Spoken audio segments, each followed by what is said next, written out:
Hello there, and greetings to you. Welcome to Duel of the Takes. Today, we are going to be tackling a bracket of movies from every guest that has ever appeared on this show's favorite movie, going head to head in a madness bracket. Welcome to Duel of the Takes 100. My name's Nathaniel Martin. I am joined by Alden Mason of Alden Mason News, Joshua Kubis of Star Wars Wrestling LLC, and, of course, John Sekula. Hello, I'm here also. What do you guys have to say for yourselves? We are 100 episodes deep into our podcast, and things are looking better than ever. Not for the show, but for our personal lives. It's been a ride. If Duel of the Takes was a ride, it's definitely not the E.T. ride, because I was not calm and relaxed throughout it. It was the Pirates of the Caribbean ride. No, I think it's like Space Mountain. Like, the lights are off, like, I'm really anxious, I'm going through a lot of hills. Oh, Space Mountain on Halloween? Yeah. Yeah, where it's just pitch black. For me, it's been Top Thrill Dragster. It's been one really fast launch to the top, and then it just as fast of a downward spiral. Oh my god. That was a joke. It has been a fun ride, though, to even to have a small group of people somehow listen to all 100 of these. Thank you. If those people exist, I'm sure those people exist. But, one of them's Nate. He's forced to. Oh, yeah. I have listened to every episode of our podcast. I think I'm our biggest fan still. I'm not quite sure.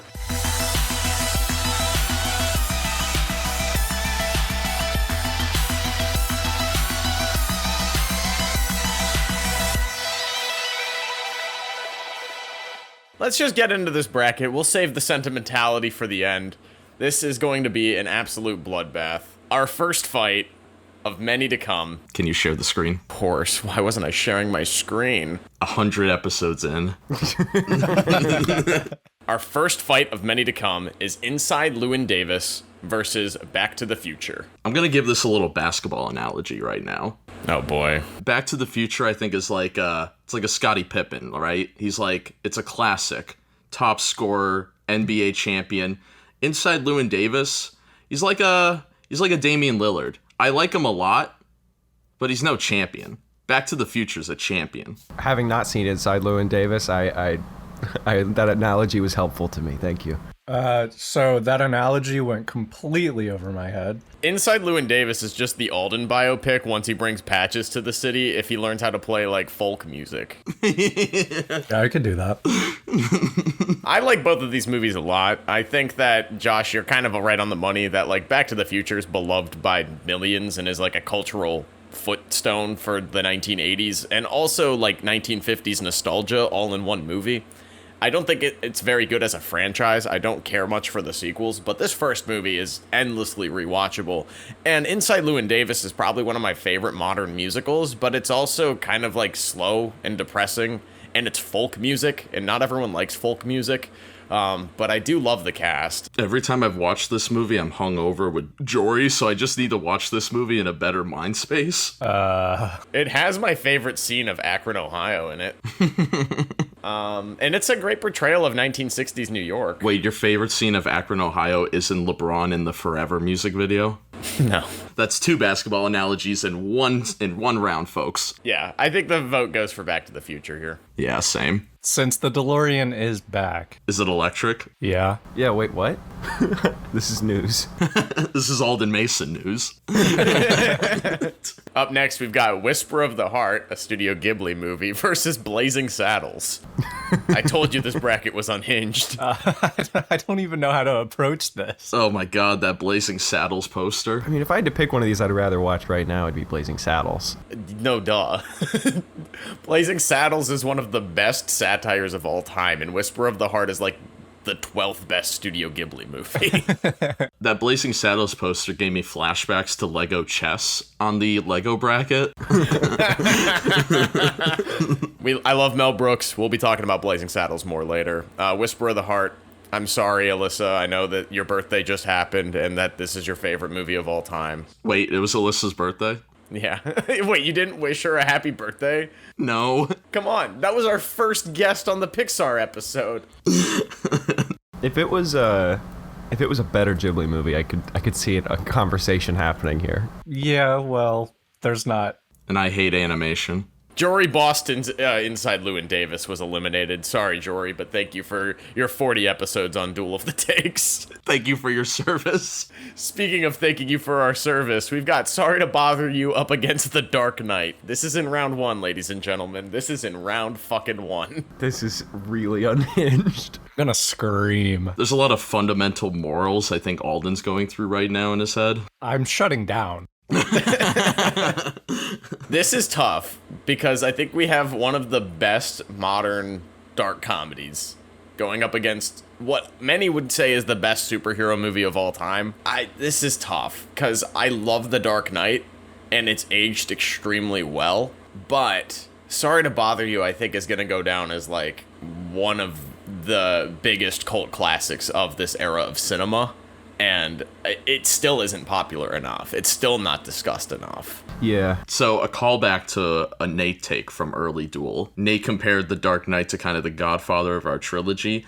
And I do agree with that, not in the sense of like they're similar movies, but to the sense that this is the movie our generation will never shut up about in a good way. It might be the most important movie of this era of cinema because it's kind of the intro to the oversaturation of superheroes and all that fun stuff that we still love, right, Alden? Sure. But then Sorry to Bother You, I think is kind of like the holy mountain of our generation, where it's going to be this cult classic that I think is just going to get more love decades later.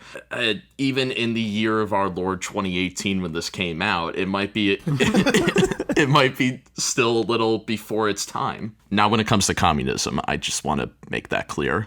I'm not saying that. The only thing that like is really putting me towards The Dark Knight as opposed to Sorry to Bother You, even if you're not a superhero person, like it's just a great like I don't even like a drama, like it's I don't know, it's well crafted enough that even if you've never heard of Batman, which if you haven't, then who are you? But like it still stands on its own as just like a great movie that doesn't even really need Batman to make it good. The comparisons between Michael Mann's Heat and The Dark Knight are pretty fucking spot on. It is like just one of the best thrillers, one of the best action movies of the 21st century so far, regardless of it being a superhero movie. I don't think culturally The Dark Knight's leaving, because like Josh said, it is the godfather of this generation of cinema, and like you also just have Heath Ledger in that role as the Joker, and I do not think culturally the Joker has left public consciousness since. I mean, we've had like what, 3 other live action on-screen Jokers since then, and it seems like Heath Ledger's take is still the most beloved. Every Joker performance since Heath Ledger has had a Heath Ledger influence on it, like even including like the TV shows like Gotham and stuff. Yeah, that's Another thing I'm going to say in the favor of The Dark Knight, even though I think I might like Sorry to Bother You more, is like you look at the behind the scenes in the making of The Dark Knight, and it's technically such an impressive feat,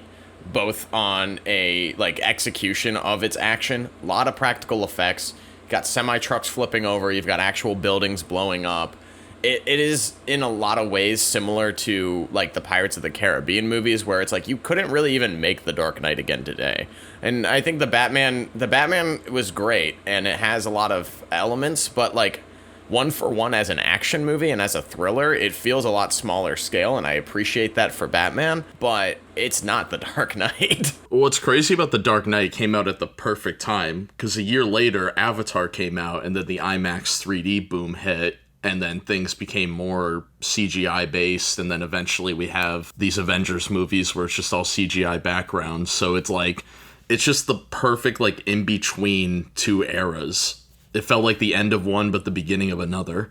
But like my taste is going 100% with Sorry to Bother You. My favorite movies are all satires. My favorite, like it has some of the best social commentary and political commentary of like any movie since maybe Thank You for Smoking. Like it is seriously a razor sharp like dissection of this current stage of late capitalism that we're in, but then also goes off the deep end and is like a really funny comedy and farce all the way through.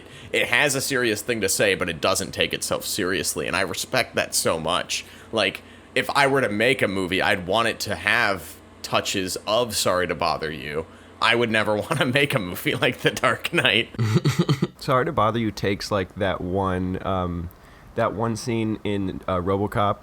He's like, I'd buy that for $1, and then just like turns that into the entire, like, that idea, that extreme level of like on its nose satire, and just makes it the whole movie. This might be the toughest first round we've ever had. I know. 100 episodes in. I think it's time to cast our votes. I'll go first. My vote is sticking with Sorry to Bother You. I'm also saying Sorry to Bother You. I'm gonna say Sorry to Bother You because it's the kind of movie that I would like to make were I to make one, despite the fact that, you know, who wouldn't love to make The Dark Knight? If I'm making a movie, I would want it to have that kind of like thought-provoking energy to it. Yeah. I'm just glad I didn't have to make the decision. The Dark Knight has had the most wins in Duel to Takes history, though. Of course it has. It's got like 3 wins. It deserves it, just maybe not here. All right, now that we've all exposed ourselves as communists, we've got Arnold Schwarzenegger starring in The Terminator versus Pirates of the Caribbean at World's End. Another very, very difficult first round pick. It's not difficult for Alden. No, it's not difficult for me. I have watched one of these movies 5 times in the last year. Alden hates The Terminator. It's been publicly said. No. Well, maybe. Alden hates 80s. Confirmed. Hold on, I watched T2 like 2 weeks ago. That's late 90s. That's mid-90s. Mid-90s was a fine movie. Mid-90s was directed by Jonah Hill. Yeah, so Terminator versus At World's End here. I love At World's End for the fact that it feels like a conclusion of a story.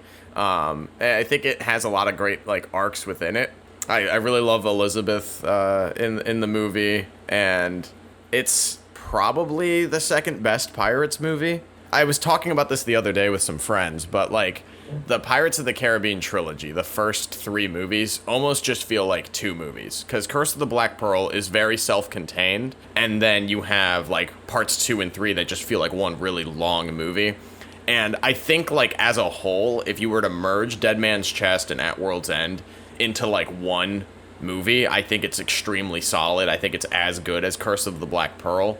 But for me, Pirates never gets as strong as it was in its first entry. Hot take. I disagree. Alden has studied this film a lot more than the rest of us. That's true. Curse of the Black Pearl is definitely self-contained, and that's cool if you like that. But also, there are 5 movies in this franchise, and if you compare all of them to each other, the 2 best are Dead Man's Chest and At World's End. Even as standalones, their stories are still much stronger than or rather, I think the dialogue is much stronger than that of Curse of the Black Pearl. If we want to get into technical aspects, At World's End is a fantastic modern blockbuster. The score, Hans Zimmer's score in this movie is absolutely insane. It's his best. The camera techniques and the visual effects too. Not only with Davy Jones, but the whole ship being upside down, multiple jacks on screen, all of that kind of stuff is executed so perfectly in this fucking Disney movie. It pisses me off because if the same attention to detail was put into things like Marvel or Star Wars as there are with the first 3 Pirates of the Caribbean movies,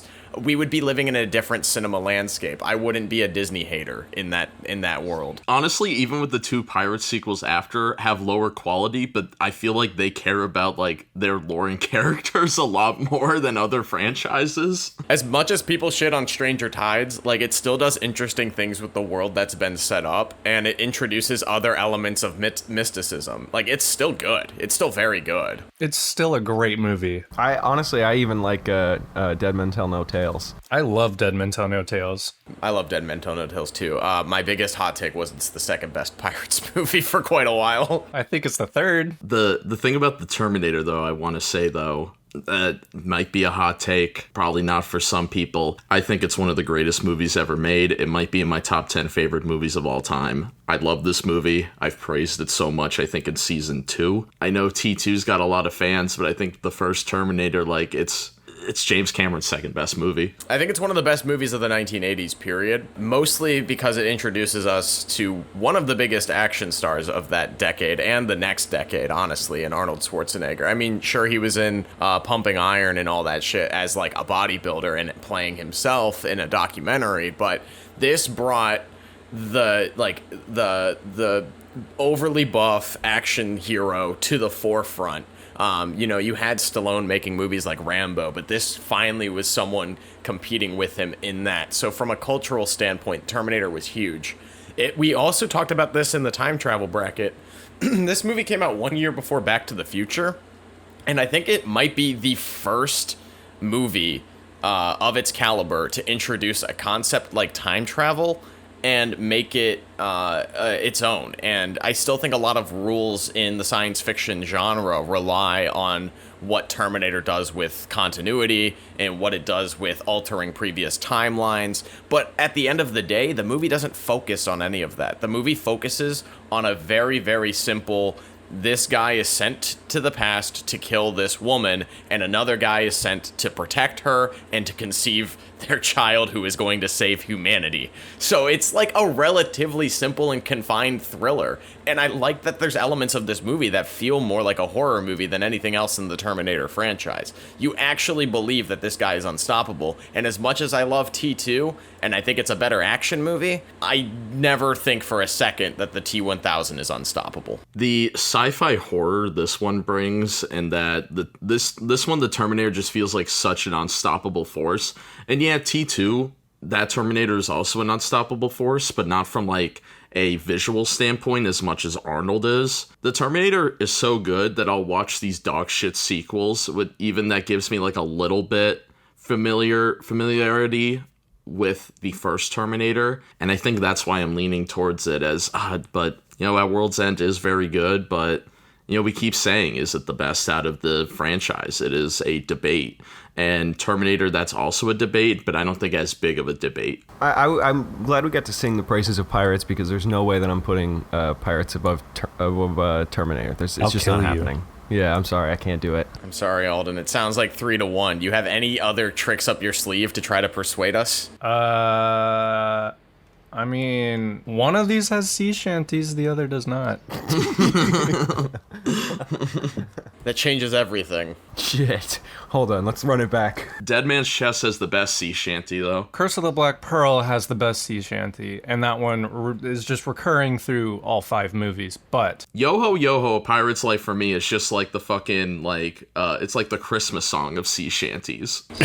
The opening scene to At World's End is... I think it's Hoist the Colors, and I don't think there's any kind of song or music that's in Terminator that can compete with just that. I will say, I look at that poster of At World's End and I get the memories of getting Entertainment Weekly, and those pictures first came out of them in the smoke, and me being so hyped and seeing the first pictures of At World's End. But it's also not fair because I wasn't alive during Terminator, so I can't. I have a question, Josh. What scene in Terminator compares or competes with Will and Elizabeth getting married in the middle of battle? Fuck. I will say At World's End does have one of the greatest climaxes in blockbuster history. Every character does something. And I just, even Endgame couldn't do that. Endgame had to awkwardly put all the female characters into a group, all of a sudden into a middle of a battle, and say she's got help. While Pirates at World's End just naturally has both men and women fighting alongside each other. Had a female pirate king in 2007. To answer your question, Alden, the nightclub scene in Terminator is my favorite scene in that movie. And I think it's really fucking badass. But mostly it's just because of the 80s aesthetics. See, that's the thing, is we don't have nostalgia for it, but we definitely crave, at least you and I, crave an 80s aesthetic. I love the practicality of the Terminator when you just see its skeleton. I don't know what you would call it. Yeah, do you appreciate the practicality of real ships that they're fighting on? Not in this one. I appreciate in other ones. A lot of this is CGI in this one. Very, very good CGI. The stop motion animation of the Terminator skeleton really makes it much scarier, because in the later ones it moves really fluidly and you're okay. No, I like how wonky it is. Yeah, but it's wonky and a terrifying, it seems heavy. I mean, shit, Alden, you do bring up a good point. The choreography and the layers at play in World's End are kind of epic. We do see Jack's father also. Yeah. That whole Brethren Court meeting is really good. And we want to talk about diversity. All those captains, Terminator's such a straightforward movie, and that's why I appreciate it, because it has heady concepts and it has a lot going on subtextually, but the actual plot is so simple. But Pirates of the Caribbean is the opposite, where it has nothing to say, but has a crazy-ass plot and executes it perfectly. This is so tough. When you put it like that, I realize why this has been such a long debate, because they are, like, diametrically opposite. I think I have to stick with my instincts and say the Terminator here. I think it's more influential. I wish that At World's End was. Alden's gets so pissed when Terminator wins something. If this was T2, I'd allow it, but it's not.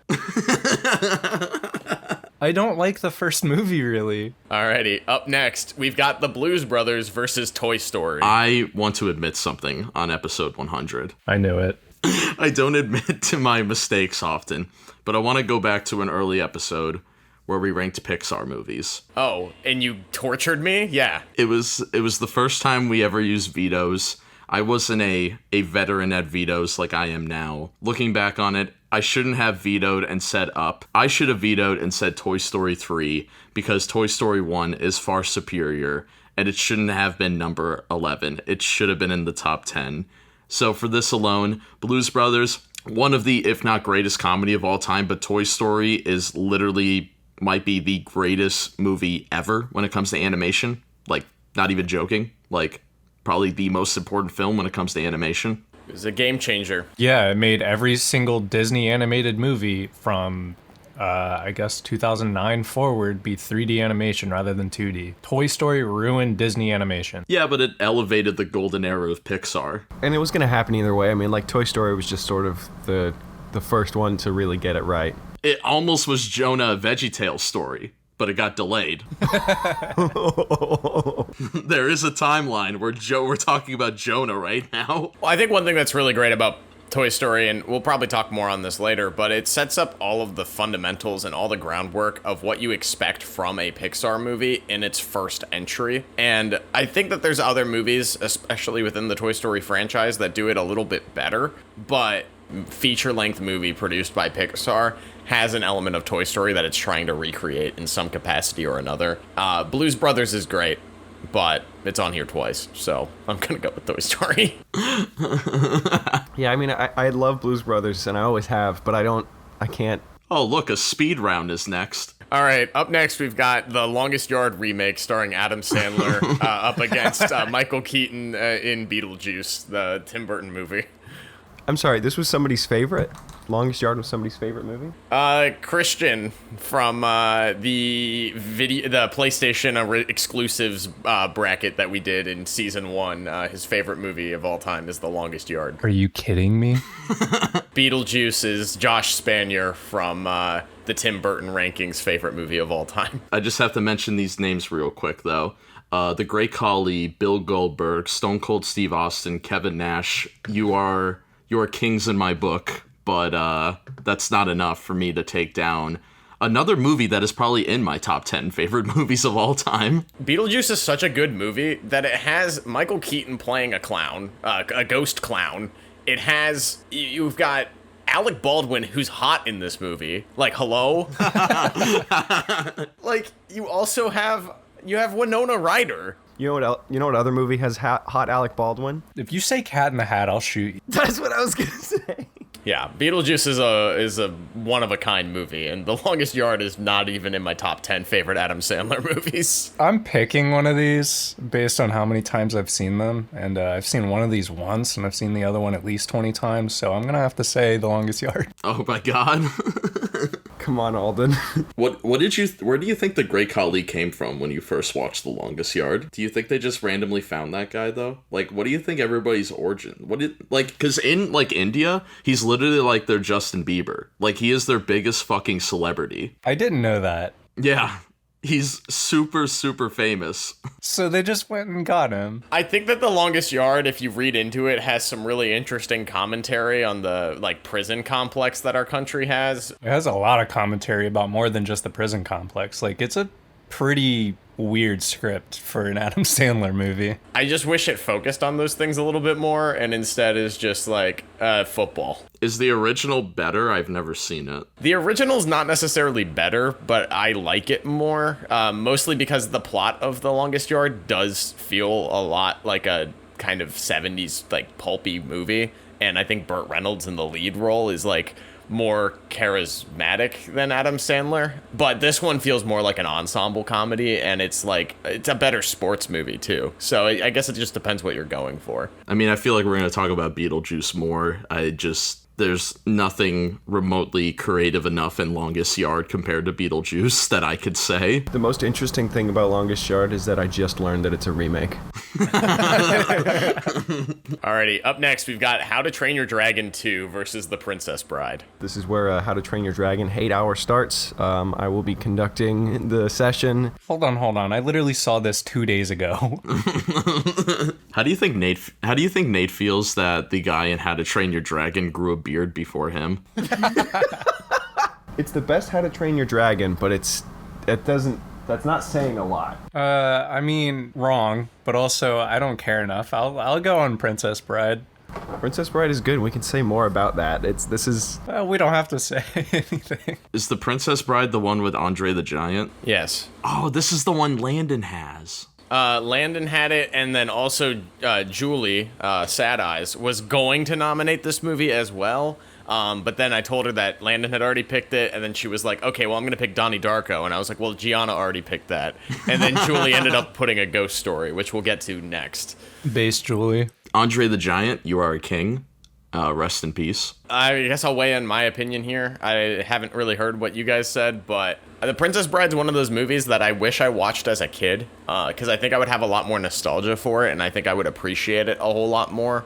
As an adult, I really appreciate the movie for what it is. It's a pretty by-the-numbers fantasy movie, but with a lot of quotable lines and a lot of like quippy kind of moments, a lot of like really funny and iconic scenes, but it never resonated with me that much. So the first time I saw this movie was the Andre fight scene, like the first scene I ever saw of this movie, and I thought Andre was fighting Zorro, and I was very confused about the movie for years to come. How to Train Your Dragon 2, on the other hand, for me, is one of those movies that I like. I think I was like watching some kids or something. Like I was babysitting, and I had no intentions of even paying attention to the movie. Like I was just gonna sit there on my phone while the kids were sedated with a DreamWorks movie. And like 3/4 of the way through the movie, I'm like crying, and I'm like, I need to call my dad. It was like an emotional experience, and I get why people like that movie a lot. What it comes down to is How to Train Your Dragon, to me, has always been an elevated version of the adaptation, like of the books that are in its series. It does a lot more with its characters and its structure, but I don't necessarily have an emotional connection to the franchise. I just have an emotional connection to scenes within the movies, and it's really weird because like I don't care about the plot. I care about the characters exclusively. And it's not normally something that you get out of a movie for kids, because I feel like a lot of times children's entertainment is all about the story and it's all about the plot. But dude, How to Train Your Dragon 2 has me crying in the club. Not gonna lie. I hate this franchise vehemently. I hate animation. Is it just the character design that you hate, Sakula? That's definitely the first thing. Like, as soon as I saw, like, the first movie and I saw what each character looks like, I'm like, oh, this is immediately off-putting and upsetting to look at. And then the story is really nothing that I don't understand. People love these movies. Like, there are people who this is, like, their whole jam. I don't get it. I have no... You don't like Toothless? No. He's a big cat dragon. Yeah, that's the whole point. Yeah, but, like, I don't care. I don't know. It has the same like cold, callous energy to me as like when Minions came out, and you know that like the Minions are like oh they're gonna sell 1 million of these motherfuckers. You're like that's Toothless. It's like, oh, they made this cute, marketable dragon. Yes, but you are now a Minions Rise of Gru like fanatic. Well, Minions has come full circle because they've embraced the fact that it's, oh yeah, no, we did this all for the money. Now come slap it up. Come lap it up, piggies. Come soon. Consume. Think I'm going to cast my vote for The Princess Bride because I feel like culturally this movie has like impact for generations. Like, this is like Gen Xers who grew up watching this movie as kids. It's one of their all-time favorite movies. But I have millennial and Gen Z friends as well, like multiple, that are like, it's hands down my favorite movie. And I just can't think of another film quite like that from that era that has aged in a way like that. Like, even Back to the Future. I just don't know too many people our age that are like, oh, if it's a rainy Saturday and I'm like staying inside, I want to watch Back to the Future. But I know people who watch The Princess Bride on a monthly basis. I was sick and I was like a school day, so it was like just me and my mom, and she showed me Back to the Future for the first time, and it's a wholesome mother and son memory I have. Except the part where never mind. I know what you were thinking of. We just laughed over it. Okay, good. Alrighty. Princess Bride? Princess Bride. Everyone on board? Alright. Okay. Oh boy, another ultra tough first round. We've got a Ghost Story up against Blade Runner.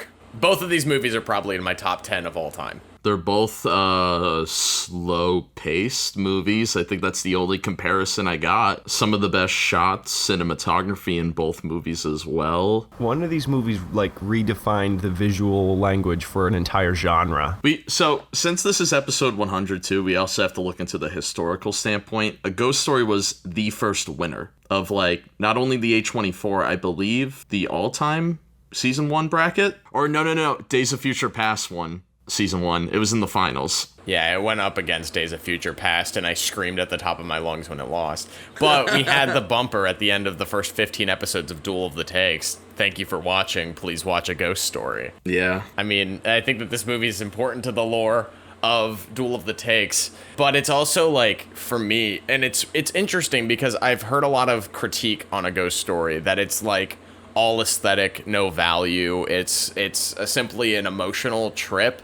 And if it works for you, it's a masterpiece. And if it feels kitschy or it feels like a gimmick, then it's just pretentious and boring and slow.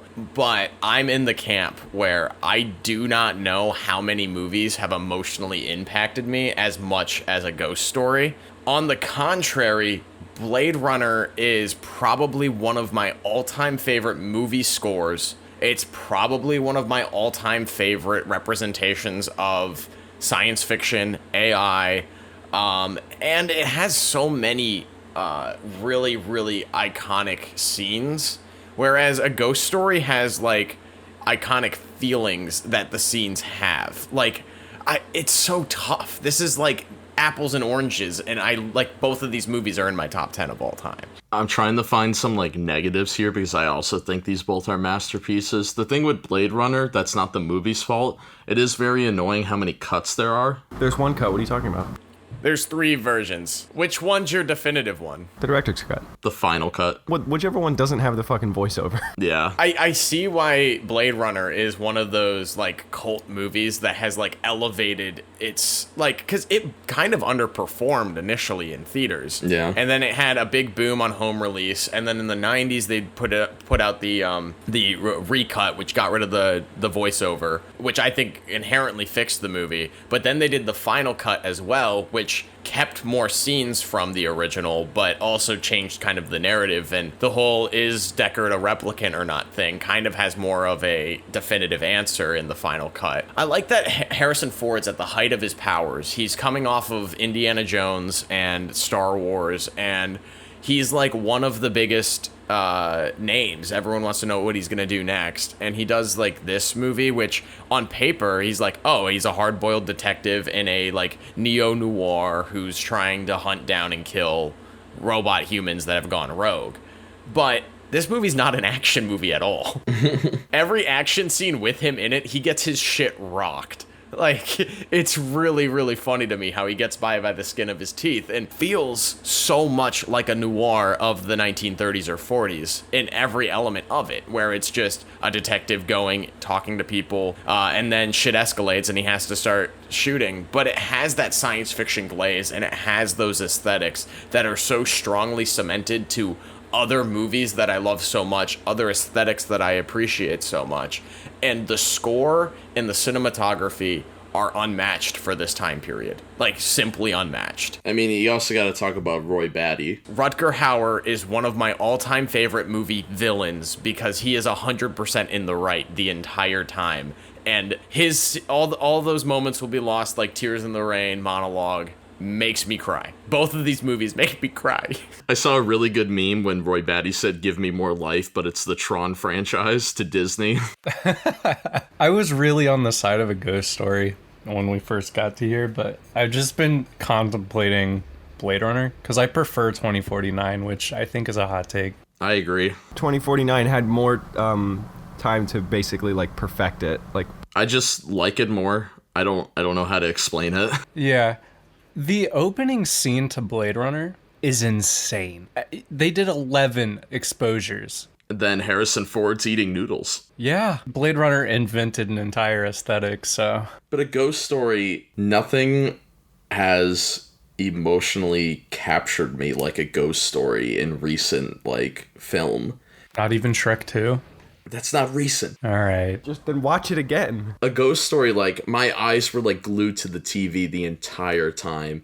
And, like, I get Blade Runner supposed to be slow, but when Harrison Ford is saying, like, zoom in or whatever he does on that TV for the enhance for the 40th time, I did kind of lose it for a little bit. I also think the relationship between Deckard and Rachel, while it's like the central crux of the movie, because she's like the femme fatale if you're doing this as a noir, I think it's a little weird because he knows she's a replicant and he's like low-key taking advantage of her in a scene, but then it's like, oh no, it's like romantic. And I'm like, No, it makes me uncomfortable. it makes me really uncomfy every rewatch. I wish that it wasn't that way. If anything should be cut, maybe that. I have to stick with A Ghost Story here. Kind of what we were saying of, yeah, Blade Runner did invent an aesthetic, but it's been mastered since. I know a lot of you guys like Blade Runner 2049 more. I'm in the camp that I like the original more, but there's not a movie that moves me as much as A Ghost Story, even if it is kitschy, even if it is trite, even if it is just straight up emotional manipulation. This movie makes me cry more than Pixar movies, and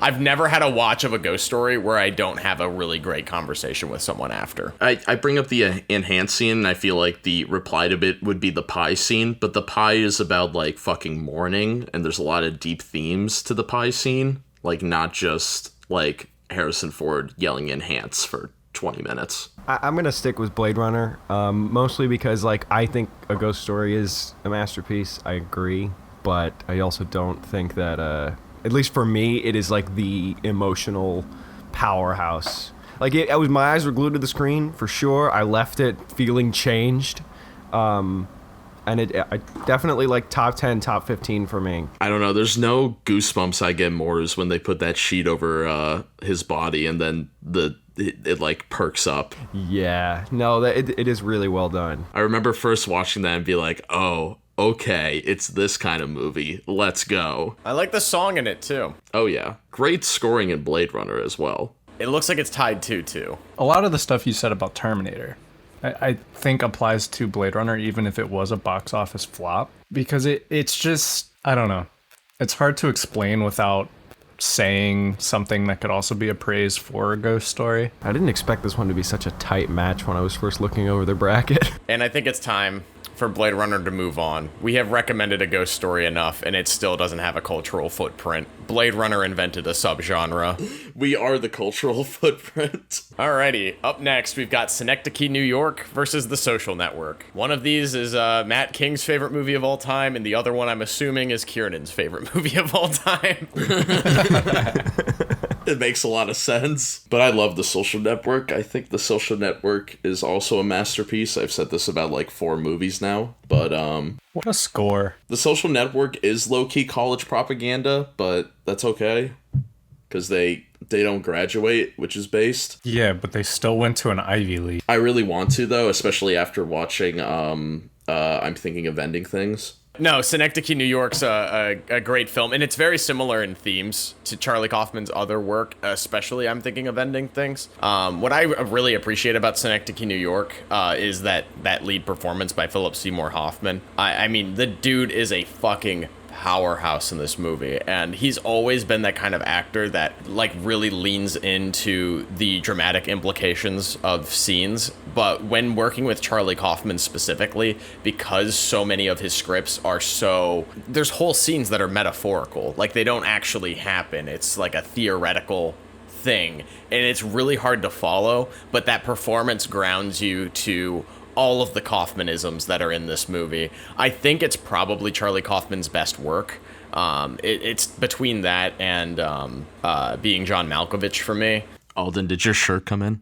What? You should check your mail. I think The Social Network is kind of like, it's almost like a peak of sorts of this era of filmmaking, where you have one of the best directors of modern era in David Fincher, a really beloved screenplay writer in Aaron Sorkin, and then an incredible score by Trent Reznor and Atticus Ross that is like probably one of the most groundbreaking scores in the last 20 years. Like, it's kind of the blueprint for what a lot of movies have as their backing tracks now. Whenever I'm like watching like a TikTok or something at work and I hear the Social Network score being used by somebody, I immediately either have to pull the whole movie up and watch it on my phone right then and there, or I have to go home and watch it. I probably watch The Social Network a lot more than is healthy for the human brain. It's just so satisfying I don't know what it is about, like, weird things about it. Like, instead of finding twins for the Winklevosses, they just used the same guy twice and used, like, a complicated, like, head replacement for a bunch of shots. Well, what's crazy to me is there's more VFX shots in The Social Network than there is in the first Avengers movie. And you couldn't tell. You literally would not be able to tell how many scenes have visual effects implemented. It's a technical masterpiece. And it could have been done practically. Like, there's no reason for it to be that way. I don't know. I have to pick Social Network just because, A, I haven't seen Synecdoche, New York. But also, like, that like, Kaufman style of filmmaking, while I appreciate it, and I think it's the headiness of it always, like, it exhausts me throughout the movie. Like, I need to sit down and be like, okay, this is what I'm gonna do now. I'm gonna sit here and I'm gonna watch this movie and I'm gonna pay attention. Whereas where it's like Social Network, I'm like, oh, I'm gonna throw this shit on. This is fucking great. Social Network moves on here, and we are talking about the Blues Brothers again. We've got John Belushi and Dan Aykroyd starring in the Blues Brothers up against Mad Max Fury Road. I like the choice to put different posters for the different Blues Brothers. I did the same for Mad Max when there were two of them on here, but then we had an odd number, and I got rid of one of the burner Mad Maxes. You should have did the Chrome edition. That's exactly what I did. Oh yeah, the black and chrome. I have a hot take here, but I'm gonna let other people sort this one out. Your hot take might agree with mine. I think Mad Max Fury Road is one of the most overrated movies this decade. I'm gonna pee in your glove box. Mine is not that hot of a take. There's just so many people. That is one of, if not their number one movie of the 2010s. I'm sorry, I think it's a really good movie, but there was a lot of great movies in the 2010s I think y'all are overlooking. Josh, what are your thoughts on Inception? It came out in 2009? In 2010. Very good. Like it a lot. I don't think it's in my top 10 of the decade. When I think overrated movie from the 2010s, it is not Mad Max. It is Inception. I don't think people have Inception as like their greatest movie of the 2010s though. Then you need to talk to people who watch less movies. I don't want to.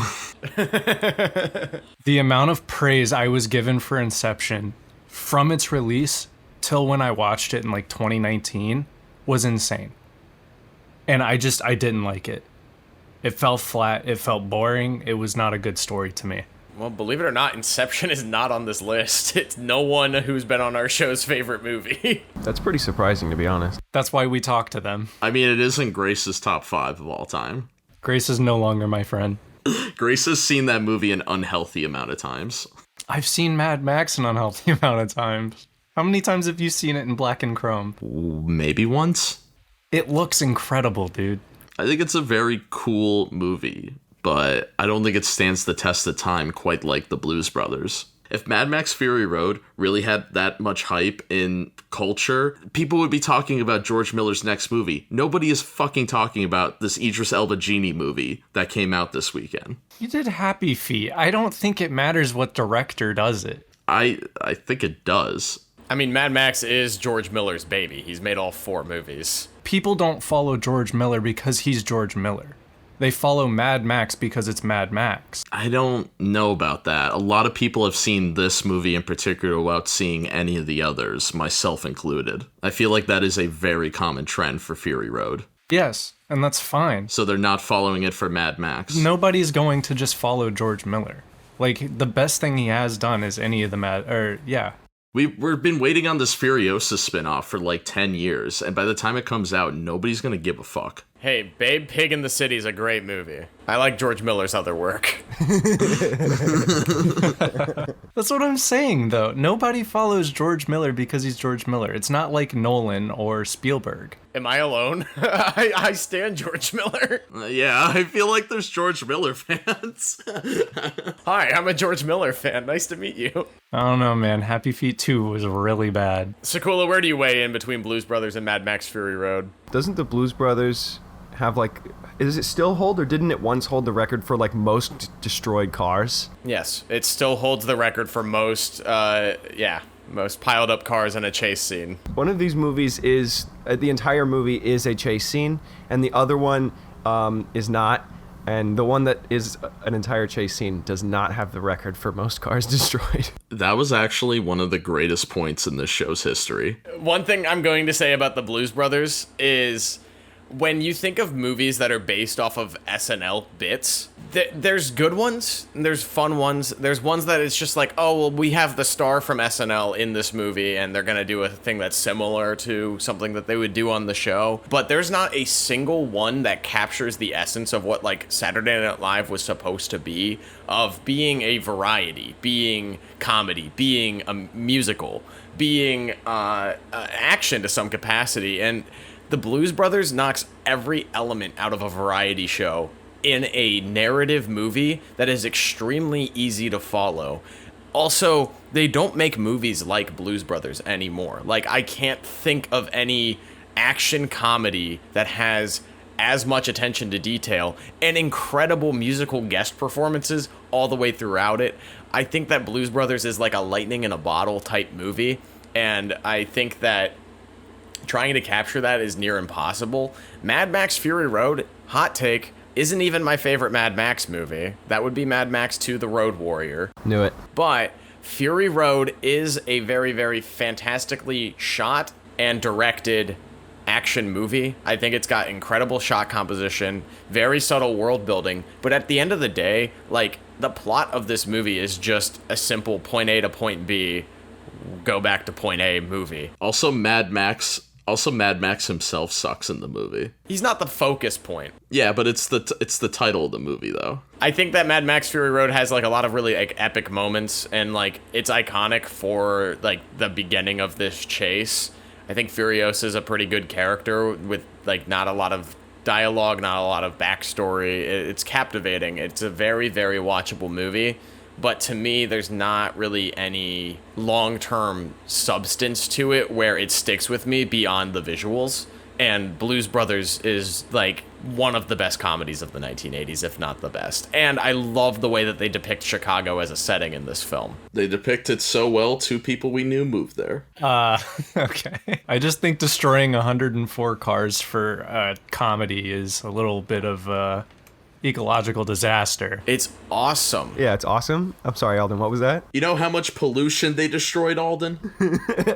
You can't just destroy a car and claim that it's destroying pollution. That just makes more pollution. This is just like shit on Alden, the episode. That's most of these. It's like a classic episode.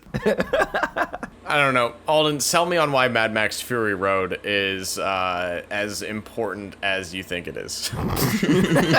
That's a great way to phrase that. Does it need to be as important as I think it is? Because it's a great movie. What's the cultural lasting impact of Mad Max at all? Because I don't know if there is one. I don't know, dude. I mean, just choreographing crashes like that. I do love that camera work where it's like the way you go from like the jumping bike and then it cuts and like your eye is already on the bike and now it's on something else in the same spot and then it follows through. That like editing and flow of motion was really, really impressive. when I watched it the first time. I mean, I doubt there was any choreography really to crashing 104 cars in Blues Brothers. You'd be surprised. Nothing like flipping a giant truck and having it explode. Batman did it first. Yeah, The Dark Knight did that first, Not to the same scale. but a little cooler. Yeah. I wouldn't say a little cooler because the truck wasn't custom built for the movie like that. Like, just the modifications on the cars in Mad Max is insane. It's like a quarter of the budget. I'm personally always going to side with Blues Brothers because like that it's such a successful like thing from that comes from SNL. Like I discovered the Blues Brothers as Blues Brothers before I knew that they were an SNL skit when I was a kid. Literally the best thing from Blues Brothers is the Drake and Josh reference. That was the most Zoomer take I've ever heard. Drake and Josh is a millennial thing, but yeah. We'll come to that later. Blues Brothers is moving on. Yes. All right, we've got Lord of the Rings: Return of the King, aka the third Lord of the Rings movie, up against Toy Story 2. I feel bad for what we did to Alden the past 5 rounds. This is a new segment on the show I like to call I Feel Bad for Alden. Alden will pick the winner. We're not voting. Lord of the Rings. Alden Pity Hour. Why Return of the King over Toy Story 2, Alden? First of all, whose favorite movie is Return of the King? Darren? Wild, whatever. I don't have a reason for this. I just knew it would be the unpopular pick. Yeah. All right. Okay. Up next, we've got No Country for Old Men versus There Will Be Blood. I'm glad I didn't have Alden pick this one. You don't even know which one I would have picked. No idea. Has everyone seen both of these? No. Yeah. Okay. I remember that scene in class with the eye thing and There Will Be Blood. Both of these movies are great. I love the Coen brothers. I know we kind of shit on Inside Llewyn Davis and eliminated that in the first round. I think No Country for Old Men is another one of their fantastic movies, but I don't think it's one of their masterpieces. I think There Will Be Blood is probably one of the most technically sound movies made of the 21st century. It's also got Daniel Day-Lewis in probably his best role. I don't think that there are too many movies quite as well made as There Will Be Blood, and it is a very, very, very technically sound movie. No Country for Old Men is a great modern Western, but There Will Be Blood is probably one of the best Westerns made. I really like that No Country for Old Men's kind of like Tommy Lee Jones' retirement picture, and he does a couple things here and there after. Men in Black 3. Josh Brolin's incredible in it, but Wait, just like Men in Black 3. A retirement movie for Tommy Lee Jones and Josh Brolin's great in it. but the central force driving No Country for Old Men is Javier Bardem. I think he's great in the movie, but I don't think that Anton is as memorable as a character as Daniel Day-Lewis's portrayal in There Will Be Blood. I just don't think, one for one, these movies come down to their villains. There Will Be Blood is the better movie. Plus, you have pre-Riddler Paul Dano giving a fantastic performance in There Will Be Blood. Ave Marie. I see. I like both of these. I'm surprised at your take because I think No Country for Old Men left more of an impact on me. I don't know. Javier Bardem really instilled a fear in me when watching that movie. Noah's pick was No Country for Old Men because he thought it'd be too normie to pick The Godfather. Interesting. I just found out that these movies were released a month and a half apart. Yeah, and they're kind of similar. And There Will Be Blood is Callum's pick, the guy who said The Shining is Stanley Kubrick's worst movie, so... You shouldn't have said that. Now I'm picking No Country for Old Men. So, No Country for Old Men. That's where I was going anyways. All right, up next, Three Amigos versus Donnie Darko. These movies are kind of similar. They're about some friends. I don't know if Donnie has any friends. He makes a new friend, and it's an imaginary bunny rabbit telling him to kill somebody. All around me are familiar faces. We can't delay addressing the elephant in the room any further. Donnie Darko kind of launched the 80s nostalgia train a little early, and I think it's the best to do it since. The soundtrack for this movie is absolutely fucking incredible. I love that the movie is set in the late 80s, but it's not dependent on the story at all. I love Patrick Swayze in it. You have a great Patrick Swayze performance in this movie where he's like playing a like predator, but also someone who's like preaching abstinence. It's like, it's a really, really weird role for him, and he's great in it. I think that Donnie Darko is like, yeah, it's the I went to film school in 2003 and smoked a lot of weed take of like the best movie of the 21st century, but I really think that there's a reason why Donnie Darko has a cult following as big as it does. Three Amigos is a great comedy, great ensemble comedy. Whose movie was this? Three Amigos, I just said was Eamon Haggerty's favorite movie because he didn't respond to me. Yeah, he didn't respond to me either. So you picked Three Amigos? Eamon Haggerty, not our friend anymore. Nick's our best friend. I should have just asked Nick what Eamon's favorite movie was, but I'm pretty sure he was going to say Blues Brothers, and I did not want it on here 3 times. That would have been so fucking funny. I think Three Amigos is great. It's a good ensemble comedy. Steve Martin, Chevy Chase, and Martin Short all play off each other very, very well. Chevy Chase being the straight man to Martin Short and Steve Martin being wacky, zany characters is really funny. And the concept of movie stars going down to Mexico thinking they're making an action movie and are actually just in the middle of like a cartel feud is fucking hilarious. Donnie Darko, to me, is one of those movies that made me want to get into making movies and is way more important. I agree. I feel like it's an odd choice that they replaced Chevy Chase with Selena Gomez. In the Three Amigos sequel TV show. Yeah. Honestly, Selena Gomez is better than Chevy Chase. Based. Yeah, nobody wants to work with Chevy Chase. You're kind of leaning me towards Three Amigos. Up next, we've got Finding Nemo versus Captain Fantastic. Man, I knew I should have watched Captain Fantastic when I added it to my list 2 years ago. What's your guys' opinions here? Are we gonna pick another Pixar movie to go here? You might be right. How similar is Captain Fantastic to Little Miss Sunshine? Captain Fantastic is really not much of a similarity to Little Miss Sunshine at all. The central conceit of the movie is this single father who chooses to raise his kids kind of as like nomads. They live in the woods. They have like a cool van that they all like live in. But he like homeschools them and teaches them what values that he holds true.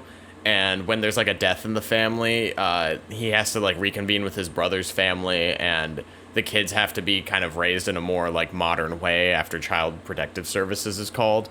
But the fun thing about this movie is like, although it's got this like kind of zany premise of like this guy is just raising his kids the way that he wants. They're all like brilliant. Like they aren't troubled. They are going to public school for the first time and are like mopping the floors of intellectual capabilities, even though everyone expects them to be really dumb. And this movie has a lot of heart, and it kind of pulls the rug out from under you in the third act, where it's like, even though he is a good dad, he's not doing the right thing.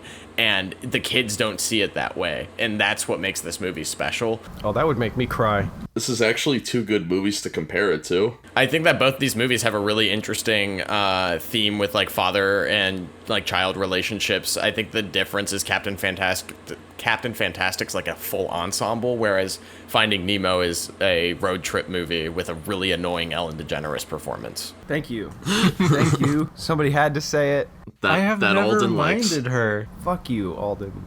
We're back to fuck you, Alden. Remember when Ellen went to like a football game with George Bush and everyone lost their minds? Do you remember when Ellen murdered a PA on her set? Alden, What? did your shirt come in? Josh, I'm not getting up from my chair. You will when the Domino's shows up. Oh, Domino's sounds so good right now. So I already tried it, and Alden's Domino's is not doing orders. To his area anymore. Like, they're like, we are not doing delivery options right now. I think I got blocked. Yeah, what's your guys' vote here? I know I'm the only one who's seen Captain Fantastic, so we can go with Finding Nemo if it's more nostalgic. Yeah, I mean, I think Finding Nemo's a really good father-son story. I don't have a problem with it. I think it was way too high on Jory's list when we did the Pixar episode. I don't know. I think while I'm cleaning the apartment today, I'm going to turn on Captain Fantastic. I don't want to watch Finding Nemo again. I don't want to watch the first 30 seconds of Finding Nemo again. Captain Fantastic's on Amazon Prime, by the way. I'll say Captain Fantastic because I don't like the father-son arc of Finding Nemo. Hot take. What the fuck do you like? Okay, never mind. What the fuck is wrong with you? Up next, here it is, Sakula round. We've got Mr. Nobody versus Avengers Endgame. I'm sitting this one out. No matter where I lean, it's going to be a hot take on myself. What does that even mean? You're battling this yourself. Pick Endgame, then I'm denying the fact that I think Mr. Nobody is actually very underrated. If I pick Mr. Nobody, I'm picking an unpopular pick within 90% of anybody.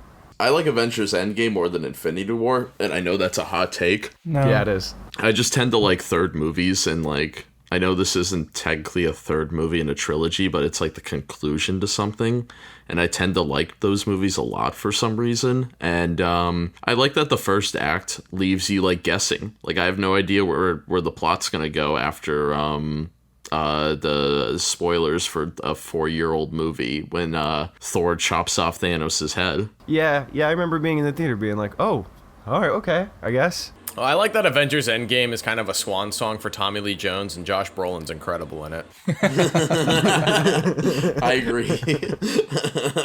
I think it's really interesting that when they age up Captain America, he's Joe Biden. Like, he just straight up looks like Joe Biden. This movie was propaganda for the current timeline that we live in, and I'm pissed about it. I want a clip of Joe Biden sitting on a bench, and he goes, no, I don't think I will. Oh, that's what they're going to say when they ask him to run again. He's gonna be like, no, I don't think I will. He'll say, no.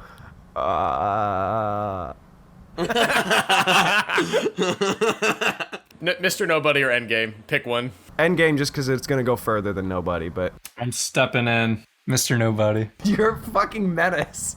Alden backed out and now he's back in. I thought I was out and they just pulled me back in. I like Mr. Nobody's like kind of heady concepts, and I don't think it's presented in a way that's hard to follow at all. It's got these really, really broad and really, really like heady concepts, but from a narrative standpoint, it's relatively like linear, and it's like you just get sucked into the world.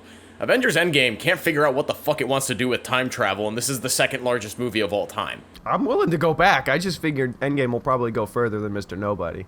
But I think either one of these is going to get knocked in the next round. I have a very important factor here for against Mr. Nobody. Jared Leto. Yes. That's my reason for it. Like, we talked about it in our roast of Jared Leto / Nate Martin episode. It was kind of believed that this is one of the better Jared Leto movies, and I think it is, especially with him in the lead performance, because I think he's a better character actor or supporting role. But is there a single performance in Avengers Endgame where you're like, oh, this is this character's outing, and is that actor's best performance as that character? Because I don't think it's anyone's best movie. That's a really good point. Mark Ruffalo.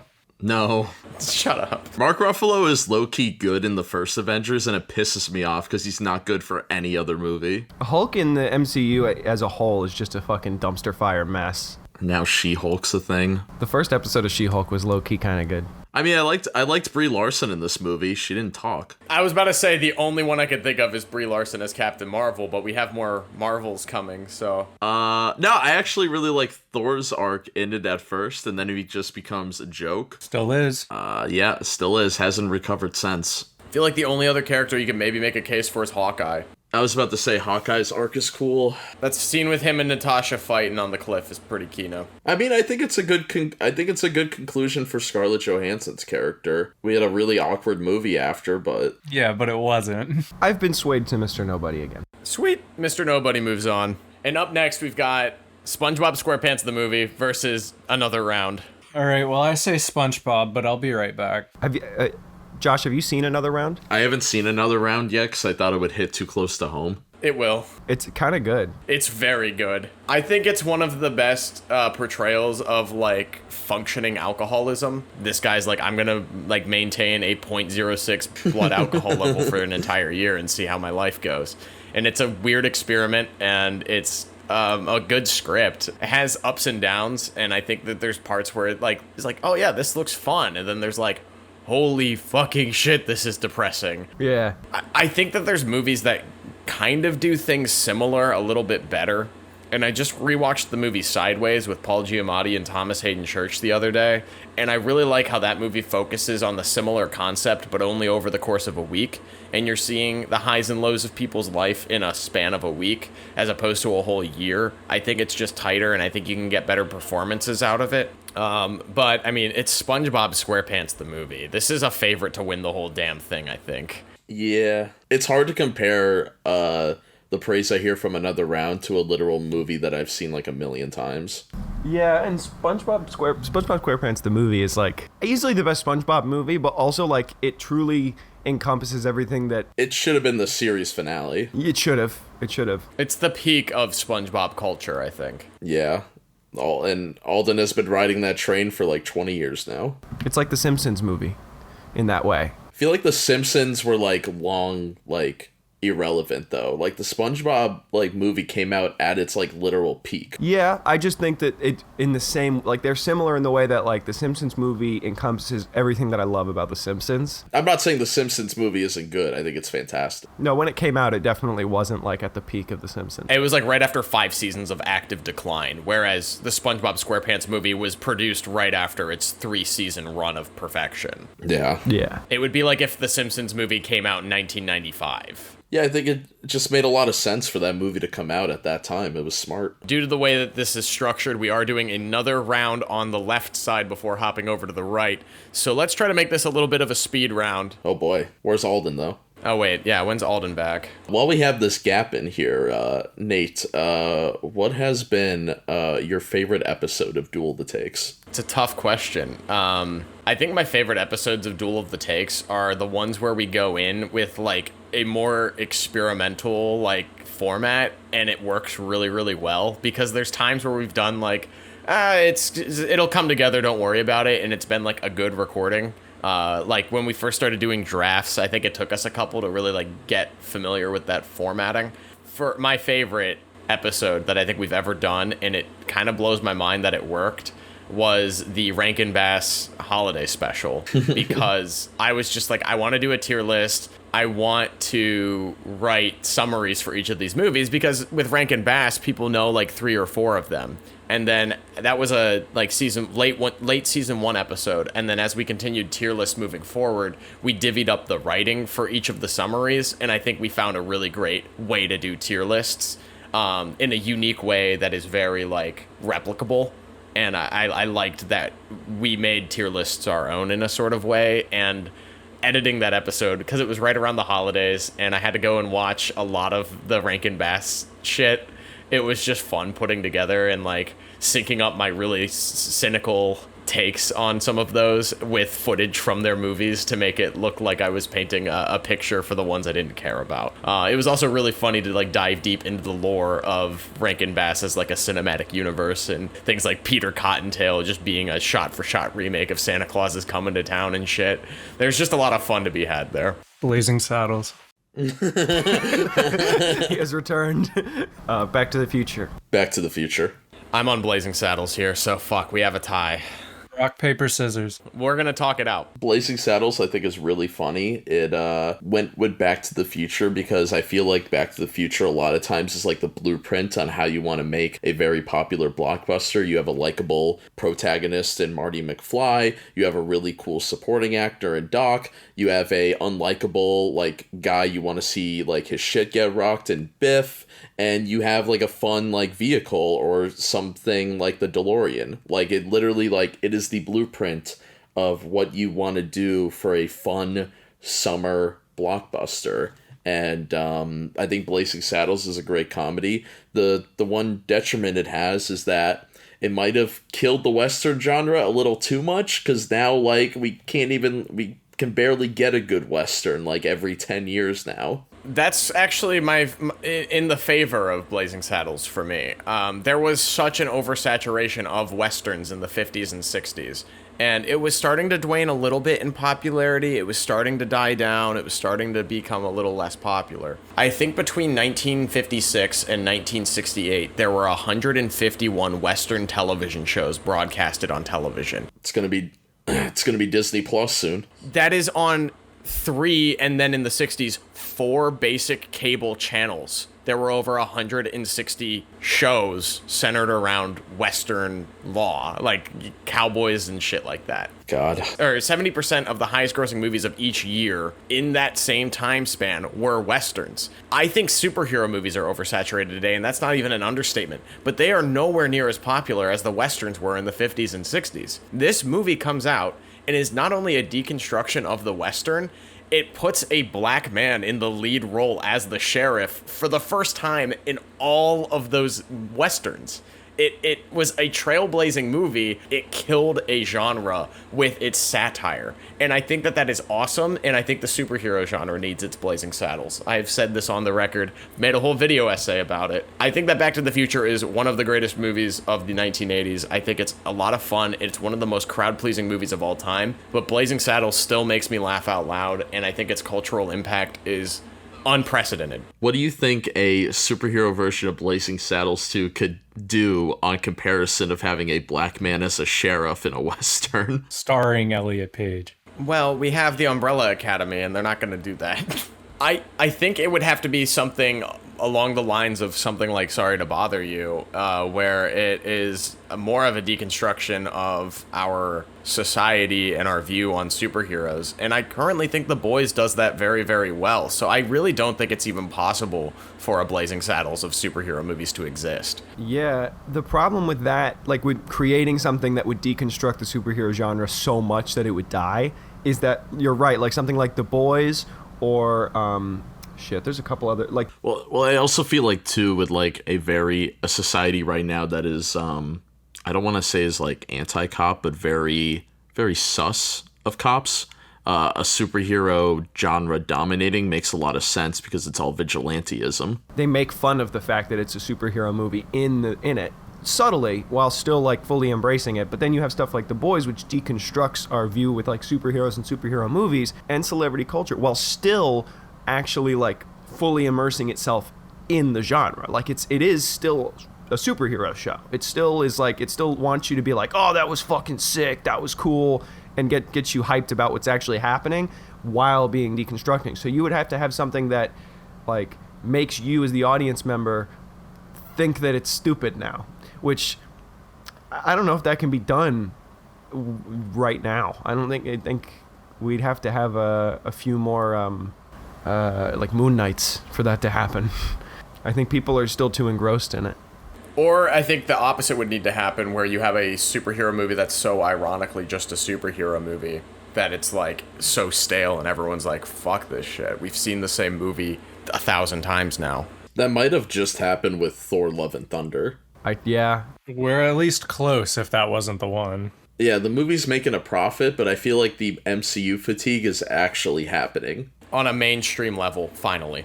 But Wakanda Forever could turn that around, so who knows? That honestly looks kind of sick. It looks really well shot. Alden, anything you want to echo on my Blazing Saddles take before we move on with Back to the Future? No, I'd rather talk about Back to the Future, believe it or not. And I don't think we can leave alone Josh's Freudian issues watching it with his mom. Did the Southerner just try to talk to me about incest? I don't live in Alabama or West Virginia. You are living in a Confederate state. Yeah. Well, he's moving to New York. Which is not much better. I like the earnesty of Blazing Saddles using a Western score despite it being a comedy. I also really love the intro song, which is done by a guy who did a lot of the television shows themes. It feels like if you were to go into Blazing Saddles totally blind, which I'm sure a lot of people did in the 70s, because they're like, oh, it's a Western movie. The poster looks like it's just another Western movie. It's a total deconstruction of its genre, so I think like you would eventually realize it's just straight up shitting on what you love halfway through. You know what's funnier though? That one scene in Django Unchained where that lady gets blown up like a cartoon character across the hall. I disagree. I don't know. Blazing Saddles is better. We could go with Blazing Saddles. I'm not gonna fight it. Back to the Future has gotten its love. Sorry to Bother You versus the Terminator. 3, 2, 1.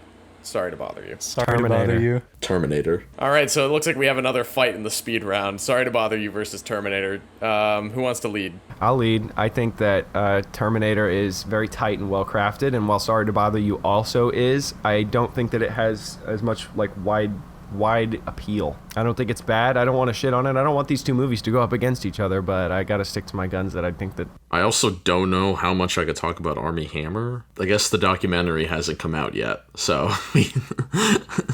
I like that he's playing like this exaggerated version of a billionaire. He's like Jeff Bezos mixed with Mark Zuckerberg, and I think that's funny. I don't know if he's playing a character, Nate. Now that I've watched the trailer for this documentary. His character's not a cannibal in the movie. His character likes horse cock. Well, as far as we know. That we know of. Terry Crews is funny and Sorry to Bother You. Very. I think Sorry to Bother You works for me in a lot of the same ways that Blazing Saddles does, where it isn't deconstructing a genre, but it's giving a lot of social commentary, and I think is like one of those movies that's meant to like be like a bucket of water on a slumbering audience, and it's a woke movie, and I think it does it very, very well. I like how anti-capitalist this movie is, not only just in its commentary and on what it's trying to say, but every single scene of the movie is dripping in this hatred of the system. And I think it's about as punk as a movie can get nowadays.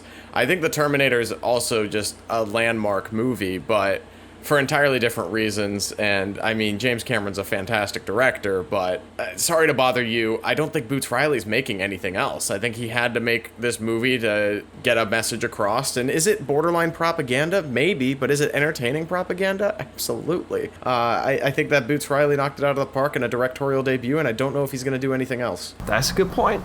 You make good points. I think James Cameron has made better movies than Terminator, and I love Terminator. He's made one better movie. Terminator 2. Titanic. I just love the sci-fi horror of the Terminator that we don't really get anymore. What's the closest thing we've come to sci-fi horror? The Ex Machina, I guess, like the last 10 minutes of Ex Machina. Annihilation. Yeah, Annihilation. I don't get why people like that movie. I don't know. Movie's not great, honestly. Yeah, I don't like it. But a lot of people read the book after watching the movie, so...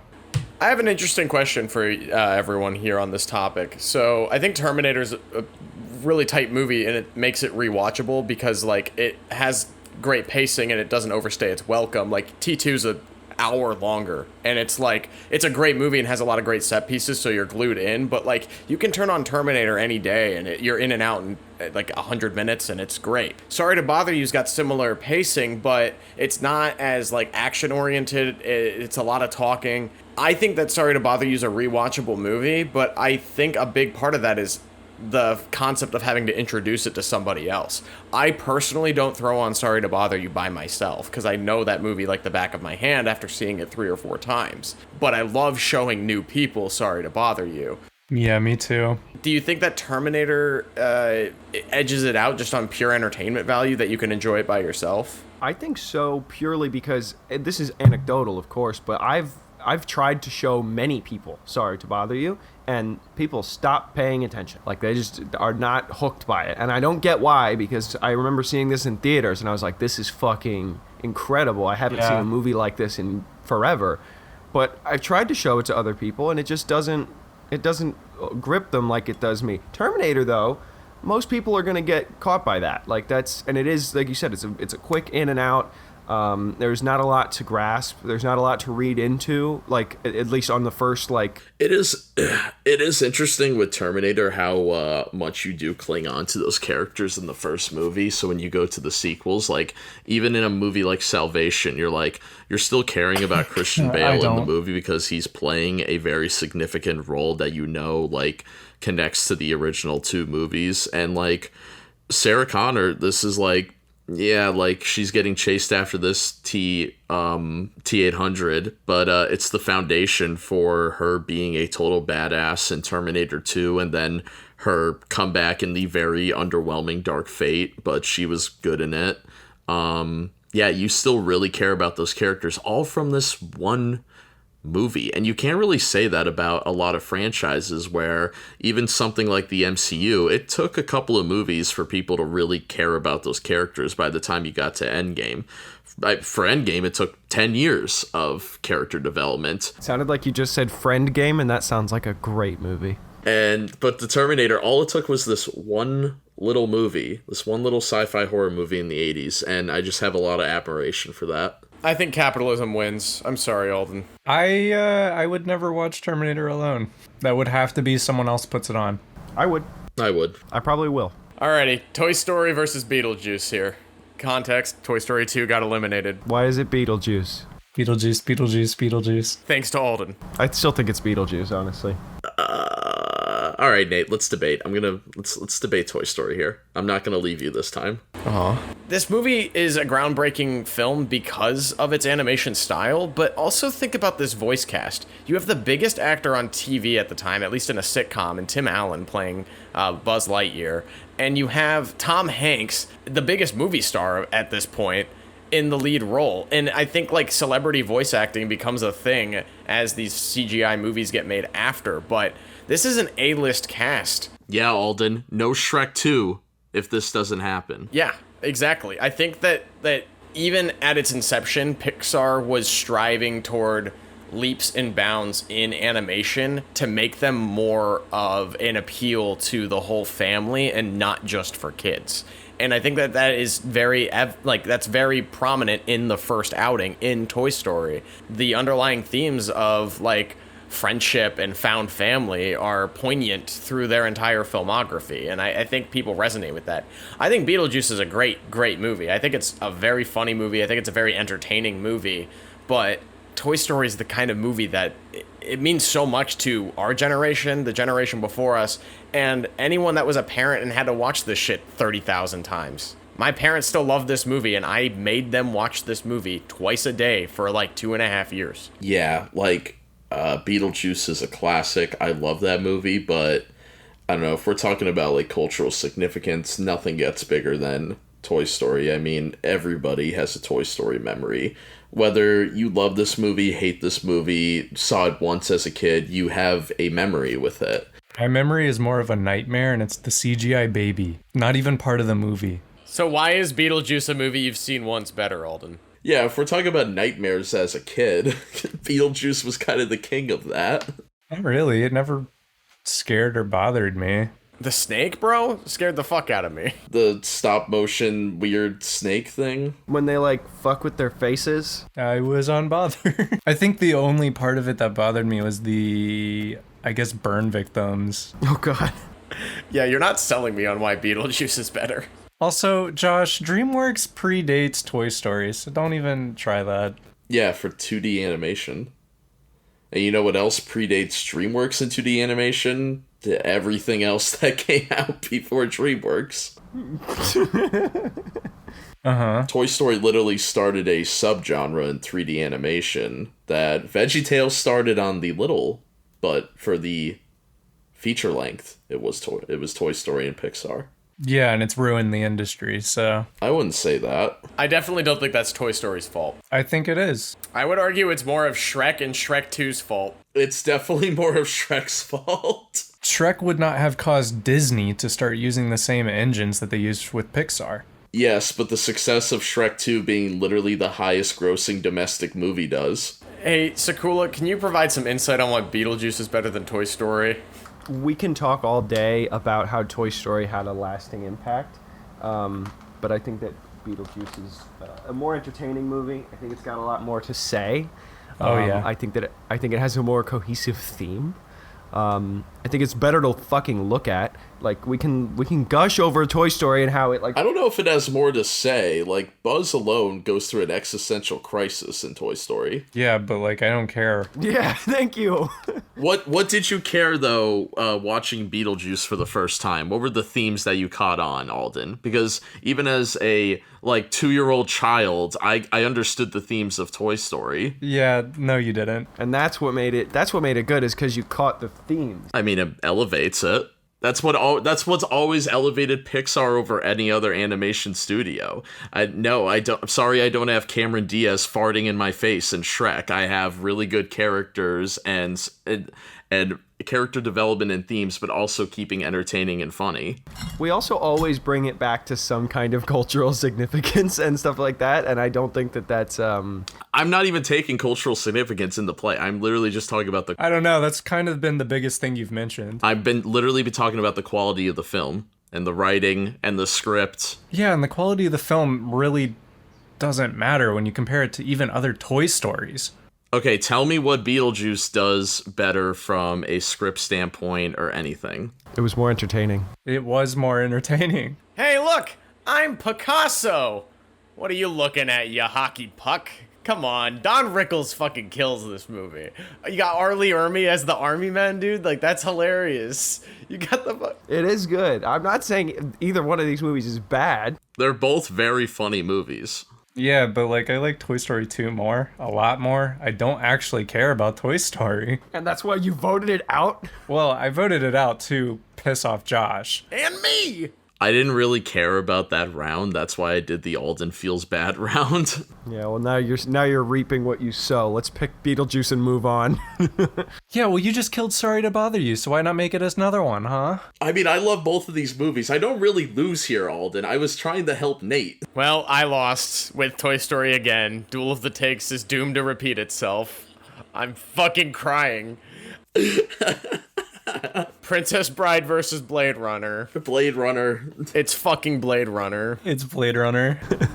Blade Runner. All right, Social Network versus the Blues Brothers. Ready? 3, 2, 1. The Social Network. Blues Network. Brothers. Blues Brothers? Yeah.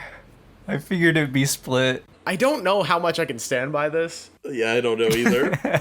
I like both of these movies a lot. I know I've seen The Social Network more times than the Blues Brothers, so maybe I should lean that way. I think it's a masterpiece. It's a modern masterpiece, but I really just don't... I have so much appreciation for Blues Brothers because it is a one-of-a-kind movie. There's nothing else quite like it, with a mix between action sequences and musical numbers, great comedic timing, coked up Carrie Fisher trying to kill Dan Aykroyd the whole movie. Like, how can you not like that?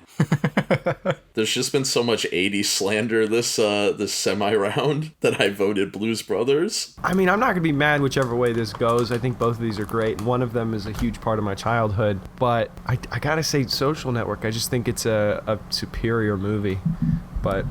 I mean, Blues Brothers deserves all the credit. The other thing is that in this next round, I don't think that Blues Brothers is going to be able to maintain Right. with any momentum. Yeah, if Social Network's moving on, I have a big thing to talk about with it after. So, yeah, Social Network. Return of the King versus No Country for Old Men. 3, 2, 1. No Country for Old Men. No Country for Old Men. Yeah, that's fine. Okay. Donnie Darko versus Captain Fantastic. 3, 2, 1. It's Donnie Darko. Donnie Donnie Darko. Alrighty, Mr. Nobody versus the SpongeBob SquarePants movie. 3, 2, 1. It's SpongeBob. The SpongeBob SquarePants. Now we gotta hop over to the other side of the bracket finally to secure our, I guess it's the Elite 8? No, Sweet 16. Holy fuck, we got a long way to go. Piss break. Oh yeah, anyone need to piss? No, but I have to feed my cat really quick because he's screaming at me. So Alden, Hi. while you were away, Josh asked me what my favorite episode of Duel of the Takes was. What's been yours? They're more recent ones, either the Wes Anderson one or SpongeBob. I think that the across the board, season 3 had some of our really, really great episodes. Yeah. I think a big part of that's you, buddy. I think you stepped it up this season. Did your homework, formed some opinions, pissed some people off. That's what I'm good at. Alden, what are you looking forward to most about moving to New York City? The pollution. Hey, we're a pretty clean city. No, I don't know. I have no friends here, and I've got a bunch of friends there, so... And congrats on selling your car for $9,000. How was the drop off? So, Peralski was making it sound like you needed to be strapped. No, it was fine. He was like, "It's at a warehouse. I'm scared." I was like, "I don't care." It was in, like, a condo place. The dude still owned one there. He had it for sale, I guess, and it wasn't sold yet. So he was just like, yeah, we can meet there. He came here to see it, drive it, whatever. But, yeah, it was pretty painless. There may be issues with paperwork, but probably not. He just texted the group chat, "What goes good with Malibu rum?" This is going to be a wild back half of the episode, ladies and gentlemen. We are navigating our way to the right side of the bracket finally. We've got La La Land versus The Departed. Departed. The Departed. What are your guys' thoughts here? I haven't seen La La Land. I liked La La Land a lot. It made me... Boston versus LA. Celtics and Lakers. You know what I gotta vote. Oh, well, I like the colors of the Lakers better. These are both weird movies for me because I think they're both overrated. Like, I like both of them. Yeah. But I feel like they're the type of movies that you would see on someone's Blu-ray, like, case. Like a...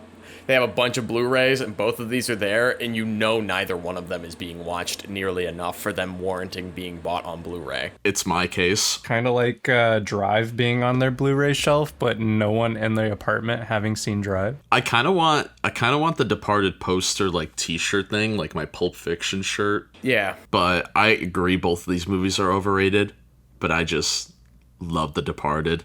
I don't think it's anyone's best performance in that movie. I'm sorry, I've never seen The Departed. I've seen The Departed. I do like that Scorsese got the Oscar for it. It kind of felt like, here it is, you're the greatest American director of all time. Here's your Academy Award. Yeah, I agree. I do think like the Lifetime Achievement Oscar toss to Scorsese is pretty sick. I think that he well deserved it decades before. The trailer for The Departed is iconic. I like La La Land in parts. I don't like that movie as a whole. I think that when it's a musical in the beginning, I'm invested. When it stops being a musical, yeah. When it stops being a musical and starts being a relationship drama, I don't care because I never buy the relationship between Emma Stone and Ryan Gosling in this movie. I buy their chemistry in other movies. There's just something about this one that doesn't feel right. And I love the ending. So it's like a really disjointed film for me. Grace hates the ending and turns it off. Based. It's an emotional gut punch for me. The ending of La La Land, especially this year, has made me cry a lot. But The Departed is like, I kind of feel the opposite way, where I like the movie as it goes on more, and I love how it subverts your expectations in the third act, and the whole, once they figure out who the rat is, it de-escalates pretty quickly. I don't necessarily think that, you're right, Josh, anyone in here gives their best performance. Maybe Mark Wahlberg, the more I think about it. No, the other guys. Matt Damon is such a fucking prick in this movie. I like when Matt Damon plays a villain. Except for Dr. Man. I love the soundtrack of La La Land. I probably have listened to the entire thing all the way through 500,000 times, and I know all of the words to everything. I have to pick it on that and the emotional gut punch, which personally I like. It's another day of sun for Sakula. Oh yes it is. One of my favorite scenes in La La Land is when she goes to that party and Ryan Gosling is playing "I Ran So Far Away" by a flock of seagulls with a keytar. It's the best scene of the movie. Wait, the best scene of the movie is not where Ryan Gosling is white-splaining jazz to John Legend? It makes Ryan Gosling look so fucking racist when John Legend comes up to him and he's so uncomfortable. All right, if we had to do a commentary track for one of these two movies, would it be more fun to, like, La La Land or Departed? I mean, it would be La La Land. Departed would be more fun.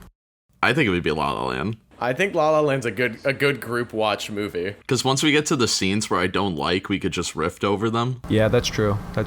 But The Departed, I don't know what I'd even riff. It just feels like I'm like watching a movie with my dad. Yeah, we'd probably just be gushing the whole time instead of riffing. It might be more entertaining. We would just be talking about how hot we think the cast is. Yeah. It's a good like last performance in a movie of this scale for Jack Nicholson. I know he did a couple others after, but like this was a good one for Jackie Boy to go out on too, I think. One of the greats. But yeah, I think I'm actually casting my vote for La La Land the more I think about it. I think it's 3-1. I'm gonna give my sole vote to The Departed because I'm shipping out to Boston. No, I don't care enough about The Departed, and I haven't seen La La Land, so this is fine. Up next, we've got Master and Commander starring Russell Crowe versus Mean Girls. Mean Girls. Mean Girls. Yeah, Mean Girls. I'm sorry, Ben, you were great on our David Fincher filmography ranked episode, but Based Alex takes it.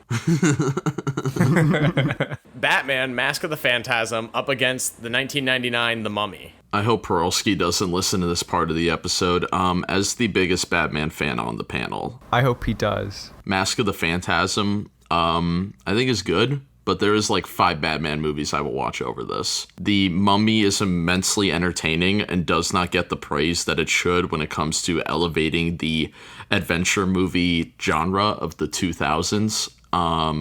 Yeah, I think The Mummy deserves to go. That will be my vote. Yeah, this one's easy for me. It's The Mummy. Yeah, I think the Universal ride's pretty cool. Oh, that ride kicks ass. That is a great ride. Yeah, it does. One more thing I will say about Batman, Mask of the Phantasm. That score is incredible. Yeah, it is. I would love to see a redo of that score, or a re-recording of that score in a new Batman movie, because it's like The movie's just so overrated.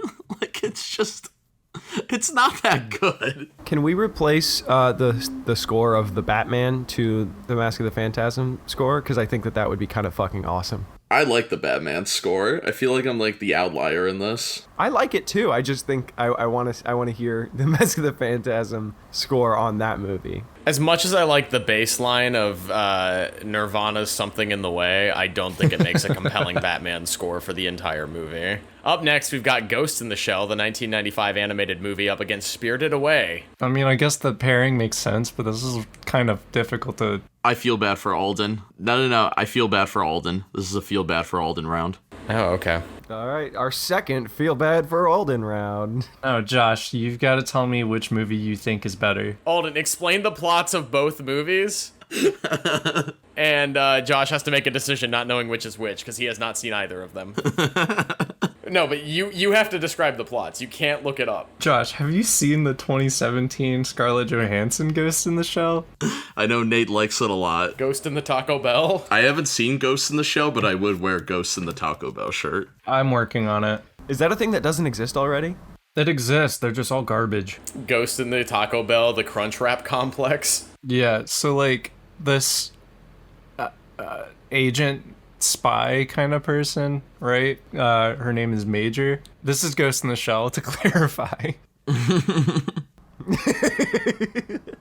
Major is trying to track down someone who hacks into like cyborgs. Okay. And just modified people. And she herself is a cyborg and it's just a mess, but she has her human consciousness placed into a replicant body. Okay. So the only thing that is still her is like memories, and so it's kind of like a identity crisis for her while also being somewhat of a spy thriller. Why was there so much controversy then with Scarlett Johansson in the role if it's a replicant, so it could be any race? Correct? Well, legitimately, it is a white character. Okay. I think most of it was directed towards her, but a lot of the side characters who are not supposed to be white are. And like a portion of the cast is like fairly diverse, and the city it's in is also a kind of diverse thing, but the main cast is still mostly white. So I understand criticism. I just don't think it should have been directed towards her. And what's Spirited Away about, Alden?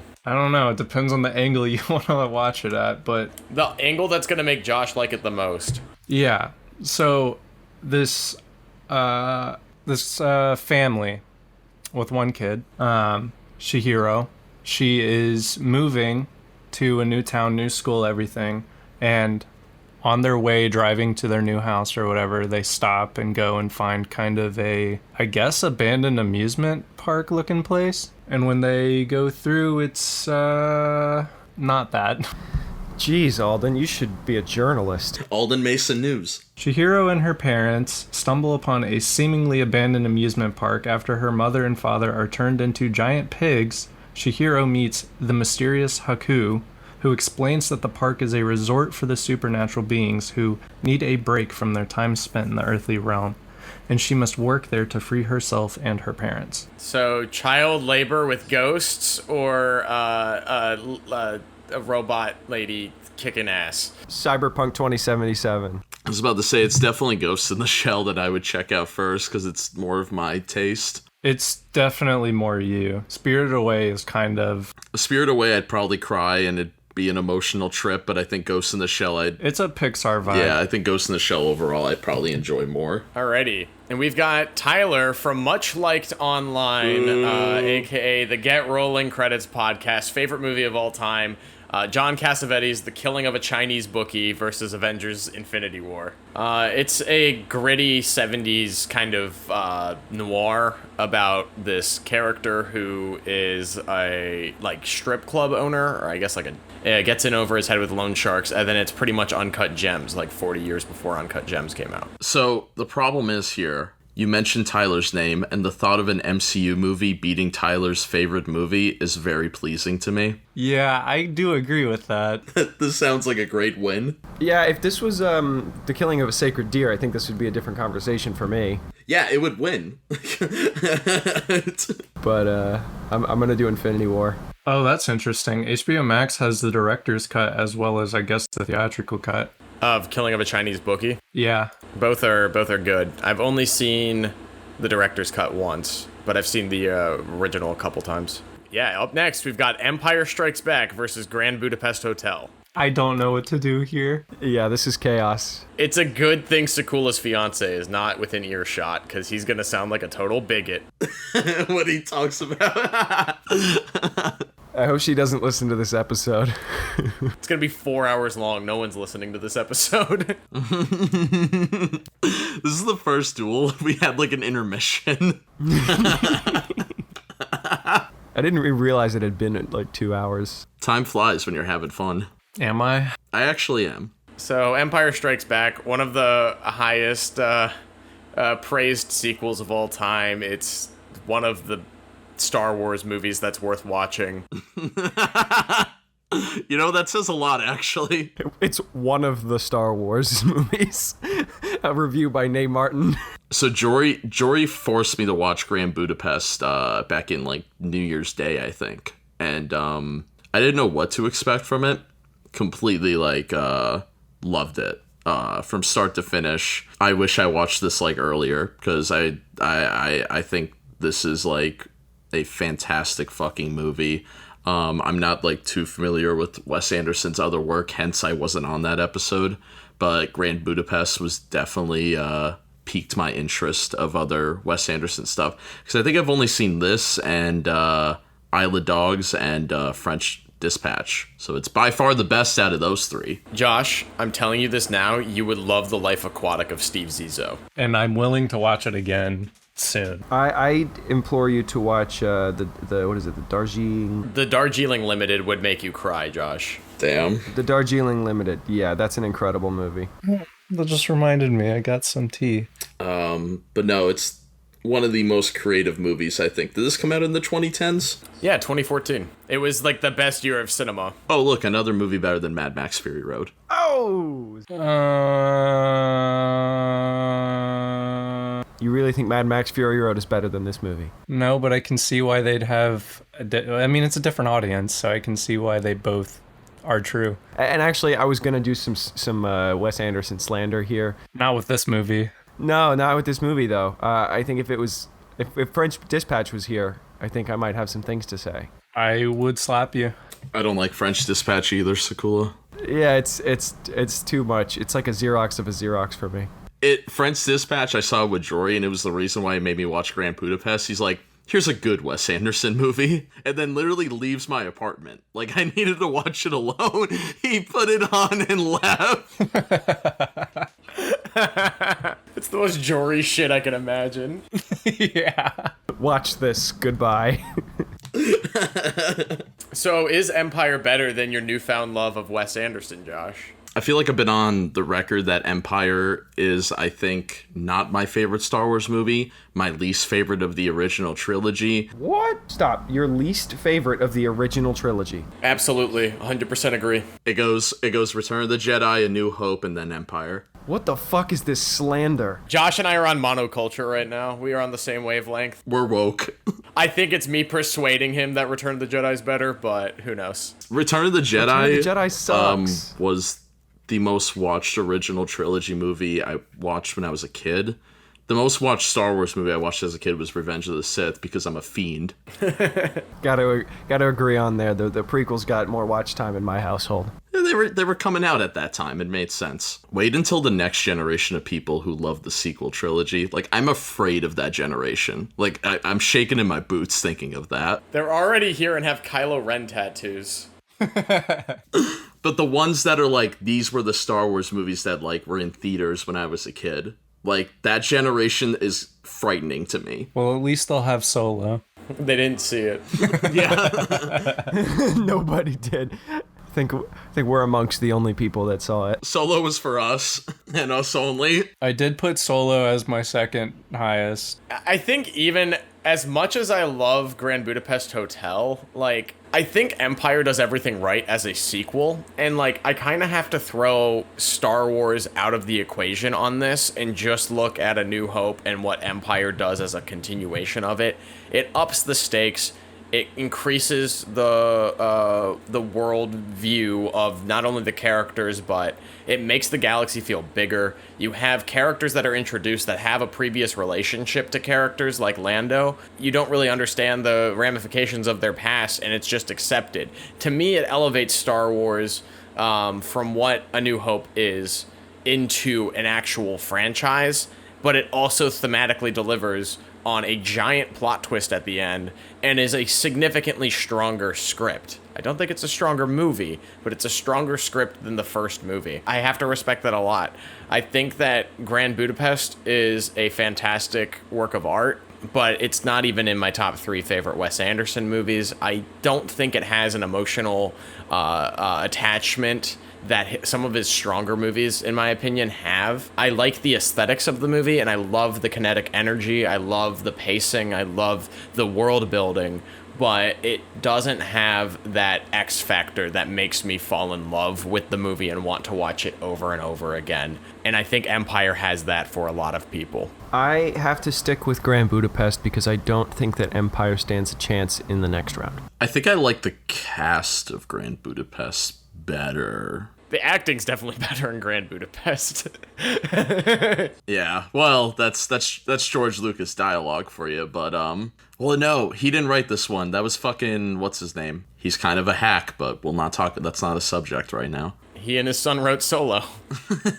Oh, maybe not. Maybe I redact my statement. Didn't he also write a Muppets movie? Lawrence Kasdan. Yeah, he wrote The Big Chill. He's only a hack because he copied and pasted George Lucas's New Hope script for Force Awakens. It's an easy paycheck. Yeah, it's a little based. I mean, it worked until it didn't. I love Empire. It's a movie I've seen a billion trillion times. Yeah, but your favorite Star Wars movie is Attack of the Clones, so... No. The one after it. But Grand Budapest, I mean, it has so much creativity. The different characters. I love, what's his name in it? I just sent a picture. Oh, Adrian Brody. Yes, Adrian Brody is awesome in this movie. I feel like Adrian Brody deserves more love, just in general. He doesn't get enough of it. My first Adrian Brody movie was King Kong. What? You've seen Brody Quest, right, Josh? No, I haven't. Okay, as soon as we're done recording, we're putting it on. Can we watch Life Aquatic instead? Yeah, can I go see Bullet Train? Nope, we're watching Brody Quest. Alden just wants to see Bullet Train was very good. Can we get a vote here? I'm sticking with Empire. Grand Budapest Hotel for me. Grand Yeah, I Budapest. can't believe I'm saying this, but Grand Budapest. Wild shit. Nate was the only one who voted for that. What is going on? We are heading over to the left side of the bracket. We've got Blazing Saddles versus Terminator. Are we doing a 3-2-1, or are we gonna... I don't think we can speedrun this. Why not? Okay, fine. Blazing Saddles versus Terminator. Ready? 3, 2, 1. It's Blazing Saddles. Blazing Saddles. Terminator. Wow. Was Nate right? Nate was right. Okay. Blazing Saddles. Very good parody. I think very important for the time it came out and stuff.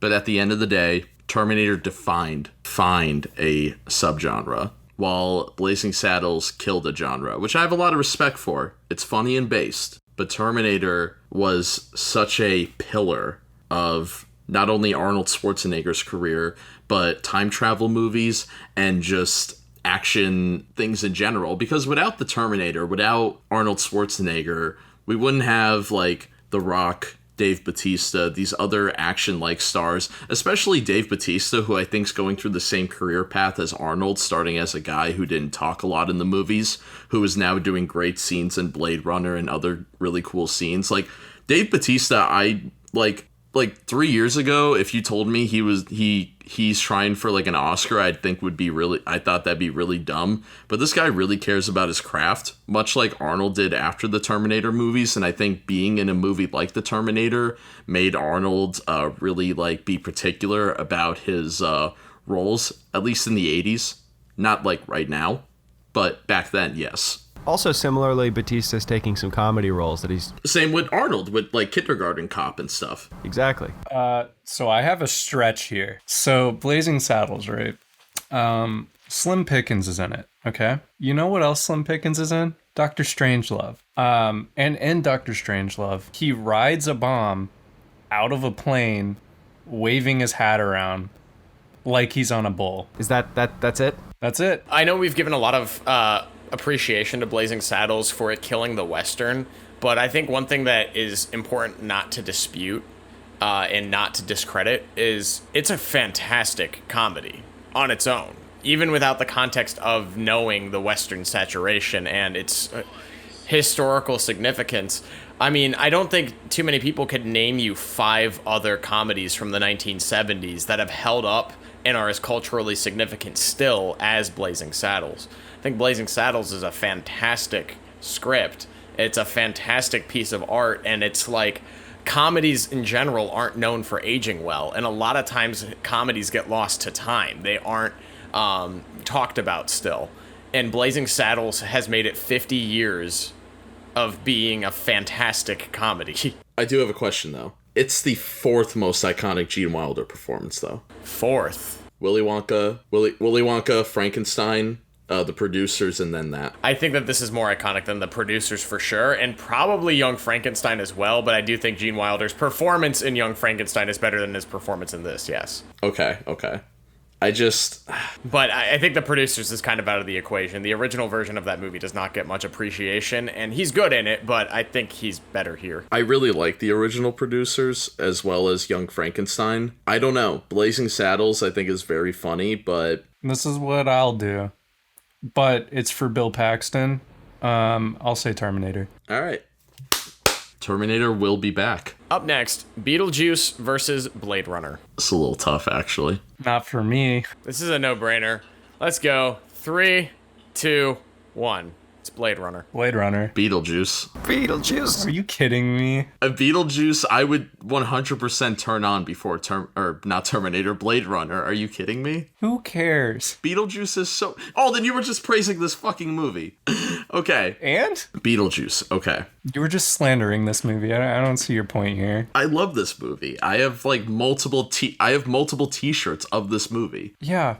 So, I have a Captain Marvel t-shirt. I also have a Blade Runner t-shirt, but I think it's 2049. The Tim Burton aesthetics in Beetlejuice, I think, elevate that movie beyond like what its story is and like what the script is. And I think the performances within it as well kind of like take this like dark kind of spooky story that's a comedy and like it transcends everything that it on paper. Beetlejuice should be like a cult classic, but it's like an actual beloved movie that was a pop culture mainstay, and I think that that's really unique, and I like Beetlejuice a lot for that. But beyond Tim Burton as a visionary and as a director, I don't think that there's anything in Beetlejuice that is as transcendent as the aesthetics, the music, and the emotion in Blade Runner. There's not a scene in Beetlejuice that is as emotionally strong as Tears in the Rain. But I feel like when it comes to, I don't know, I feel like Beetlejuice is like on your like list of movies you're gonna show like your family. Like I saw Beetlejuice very early on, like probably way too early. And just because my parents love that movie, like it is like a certified classic to them. I didn't see Blade Runner until college, and maybe that's my parents' fault for having shit taste, but Beetlejuice to me like is it's so what I like about Beetlejuice is that it's timeless. Like that movie could be in any era, any time frame, like, and everybody's going to get some kind of enjoyment out of it. Where Blade Runner I think is a particular taste, which I don't think is bad. I love the movie. I said it's a masterpiece, and I do believe it's a masterpiece, but when I say movies are masterpieces, I don't also say they're perfect. Blade Runner does have a couple flaws. Beetlejuice does too.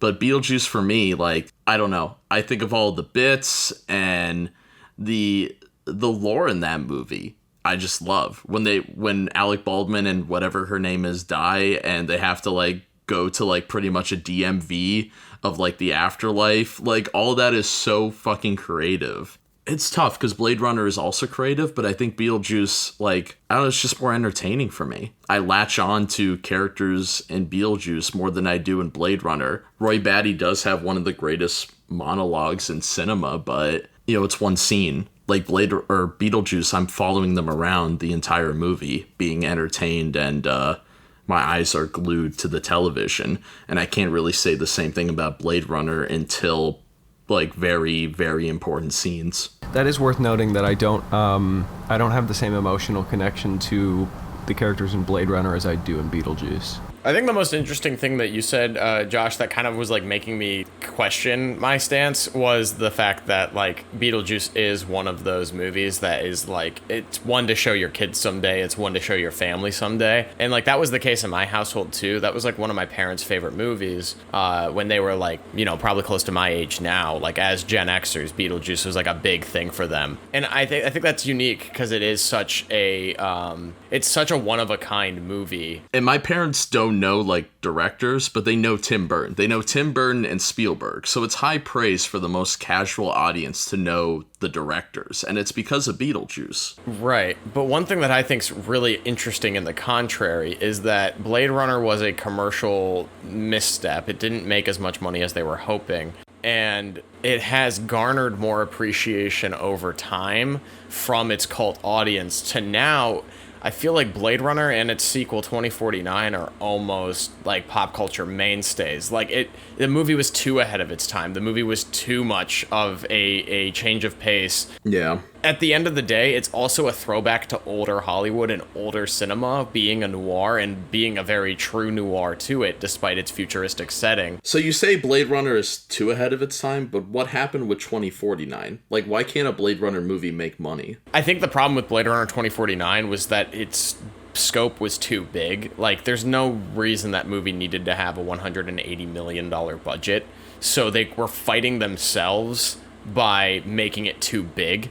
I think if they did something grittier and did something lower budget and did something more along the scope of the first Blade Runner and didn't push cinematography and technical aspects as far as they did, as impressive as they are and as much as I love them, I think if it was about making money and about making a spiritual successor to a cult classic, it could have been scaled back and it could have been made for cheaper and could have been a commercial success. But I'm happy they didn't do that, and I'm happy they made a Blade Runner movie with an entire gigantic studio's budget because the fans care so much about Blade Runner. And it's not like Blade Runner's one of those IPs where people cosplay as the characters. It's like cinephiles love Blade Runner. I do have another question. Are you going to play the Blade Runner game that just got on the Switch? It's the CD-ROM game from 1998, right? Yeah, it's like the point and click game. Apparently it's very good. I've heard it's great. I don't know if I'll play it, but maybe. What do you think, Sakula? I don't know. I have heard a lot of compelling arguments for Blade Runner. I do have to pick Beetlejuice still. I think that, like I said before, I have more emotional resonance with the characters in Beetlejuice. There are some pacing issues in the original Blade Runner, even in the best cut that there is. There's some pacing issues where it really slows down, and yeah, like I'm not engaged with it. It's like the part of the movie where like I gotta get up and maybe grab a beverage or a snack and like look at my phone for a second. Like, and if that happens in a movie, then I don't think that, and it doesn't happen in another movie, at least for me, I think that one of them takes the edge, because if I'm not engaged, then it's like, well, did it have to be there? Probably not. Pacing in movies is tough. Like, I just saw Bullet Train, and that movie is so fast-paced where even if I'm, like, bored, I can't keep my eyes off it because I feel like I'm going to miss something. And I don't know if that equals good pacing or bad pacing. But a movie like Blade Runner, it's so slow, but it's also so compelling. But sometimes I do fall off it, and maybe that's not the movie's fault exactly. Pacing in movies is just really weird. There's no, like, correct answer. I think a lot of the major pacing issues with Blade Runner come from the fact that it is trying to replicate a movie of yesteryear in its, like, presentation. Like, I think the things that they do with the slower paced scenes, like the scenes that have the score underplaying it, it's just as iconic as a like a saxophone kind of jazzy ballad, when you talk about like the love theme, that it would be in a movie like Chinatown, or even going further back, something like The Maltese Falcon, or stuff like that. Like, it leans into the aesthetics of the film that it's trying to replicate, and the films that it's trying to replicate, and does so in a way that is like elevating the movies of yesteryear. And I have a lot of appreciation from that as like a film history buff.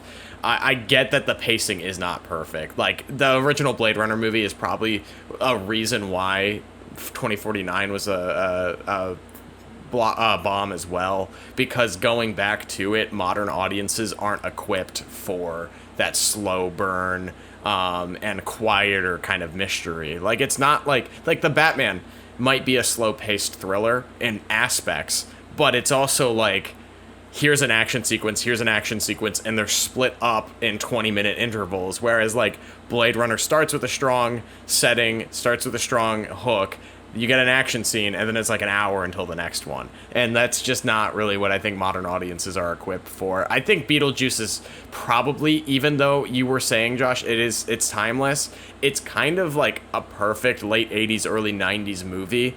I don't think it would exist in any other time frame, but I think its pacing, its structure, and its humor are going to be beloved for generations down the line. So I'm starting to feel persuaded a little bit, unless Alden can really, really big brain me on why Blade Runner's better. I think Alden could persuade me if he gives me a really good take right now. I'm not prepared to speak. You're only a podcast host for 100 episodes. Yeah, how did we get this far? My work ethic, I think, or maybe my emotional dependency on friends. Either way, I think both of these movies have really good production design. I just appreciate the way that they made Blade Runner more. Not a knock against Beetlejuice at all. Incredible, but also just... I mean, that opening, like, pan, yeah.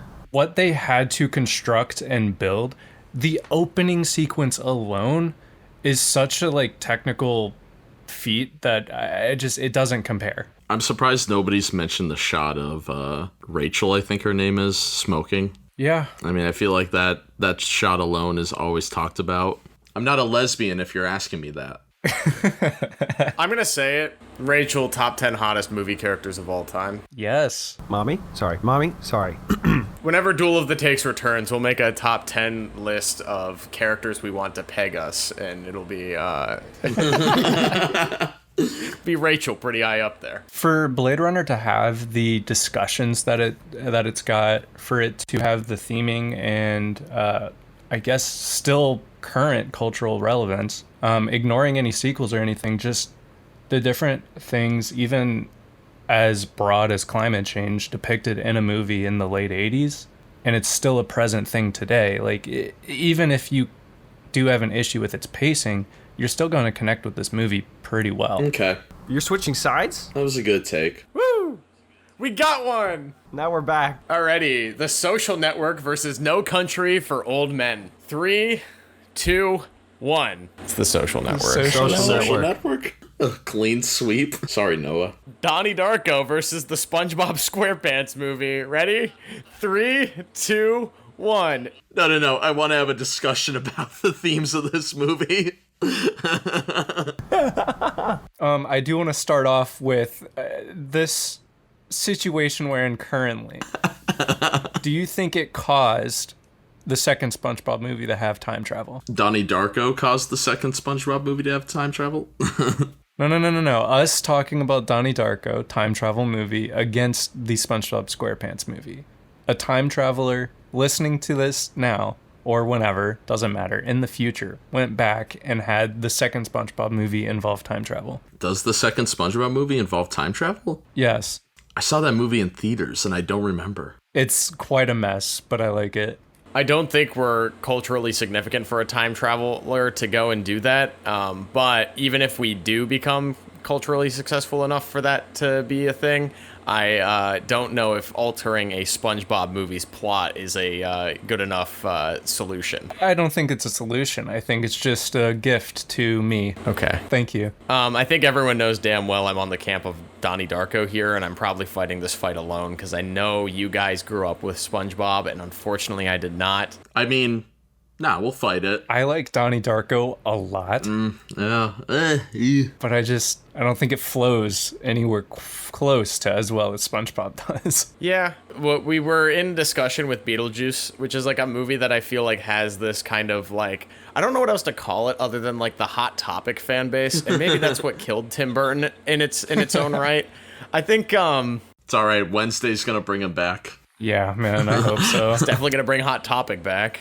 I think that Donnie Darko kind of has that same kind of niche audience. Like it resonates with like the goth crowd or the emo crowd quite a lot. And it's definitely got that like counterculture kind of bite throughout, especially when you're looking at him systemically taking down this Patrick Swayze like Yeah. predator / like preacher type.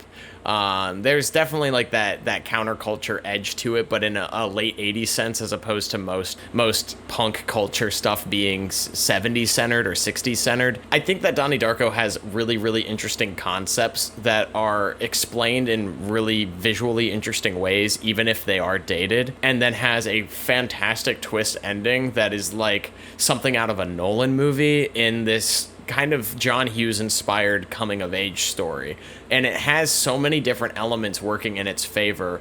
But I mean, soundtrack alone, the aesthetics, I like how many faces are in this movie that are people that went on to do bigger things. Like Both Gyllenhaals. but also like Seth Rogen plays a bully in this movie. Like that's kind of fucking funny. You got Drew Barrymore on a comeback performance in this movie as his English teacher. Patrick Swayze, who kind of wasn't in a lot around this time and unfortunately passed soonishly thereafter. Like there's a lot of faces in this movie, and I appreciate Donnie Darko for its scale and its scope. I think SpongeBob movie is the definition of like a fun popcorn blockbuster for the whole family, and it's hard to argue against. It is such a beloved IP, and it is such a important main staple within that beloved IP. But just like we were saying with like the cult following of Blade Runner, allowing it to transcend, this cult classic Donnie Darko love is not gonna go away. I think that this is still gonna go down as like some people's favorite movie of all time. One of these movies has Goofy Goober Rock.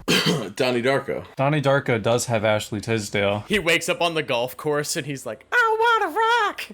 Alden, I have a question. Oh no.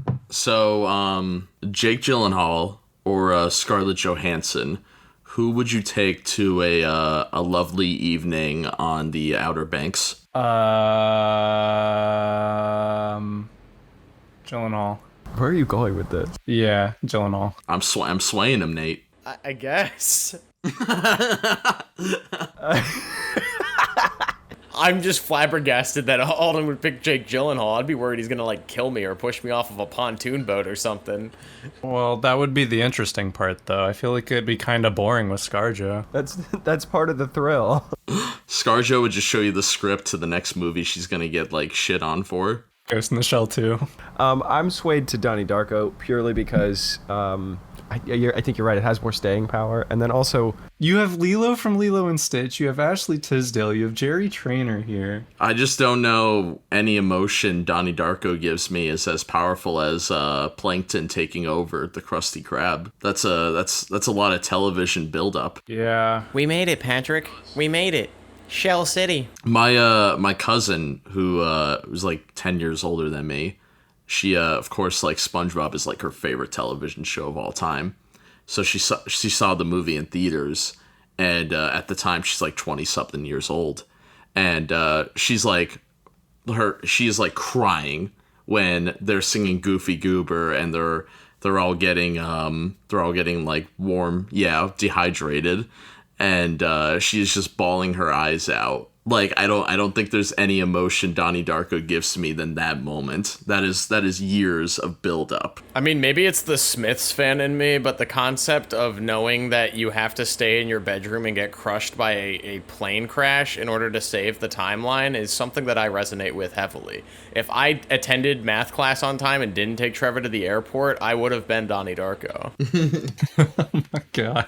Jesus. I would have stayed in the film degree. I would not be not having a sports job right now. So is it still 2-2? I'm on Donnie Darko. I persuaded one person. Yeah, I think you're my friend on the Donnie Darko side of this argument. You're the bunny. The thing is, I've been swayed. I think Donnie Darko has more staying power, not only just in general, but also on this list. I think it has more that it can go up against, whereas SpongeBob... I don't know. SpongeBob is like a contender to win this whole damn thing. I'm trying to upset it early. It's the Golden State Warriors. I have one question. What is the bunny's name? I don't know. Nate has come over and we've tried to watch this movie a couple times. I haven't been able to finish Donnie Darko. The theory videos on Donnie Darko is great and all, but nothing beats a good SpongeBob theory. That's all I'm saying. That's true. His name is and Frank. There's so many.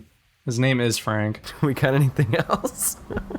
Yeah, Hasselhoff. David Hasselhoff. Yeah, but Patrick Swayze. Yeah, but Patrick Swayze didn't have a prosthetic double that sold for over $300,000. Listen, Nate, if we were talking about Point Break, this shit would win the bracket, but...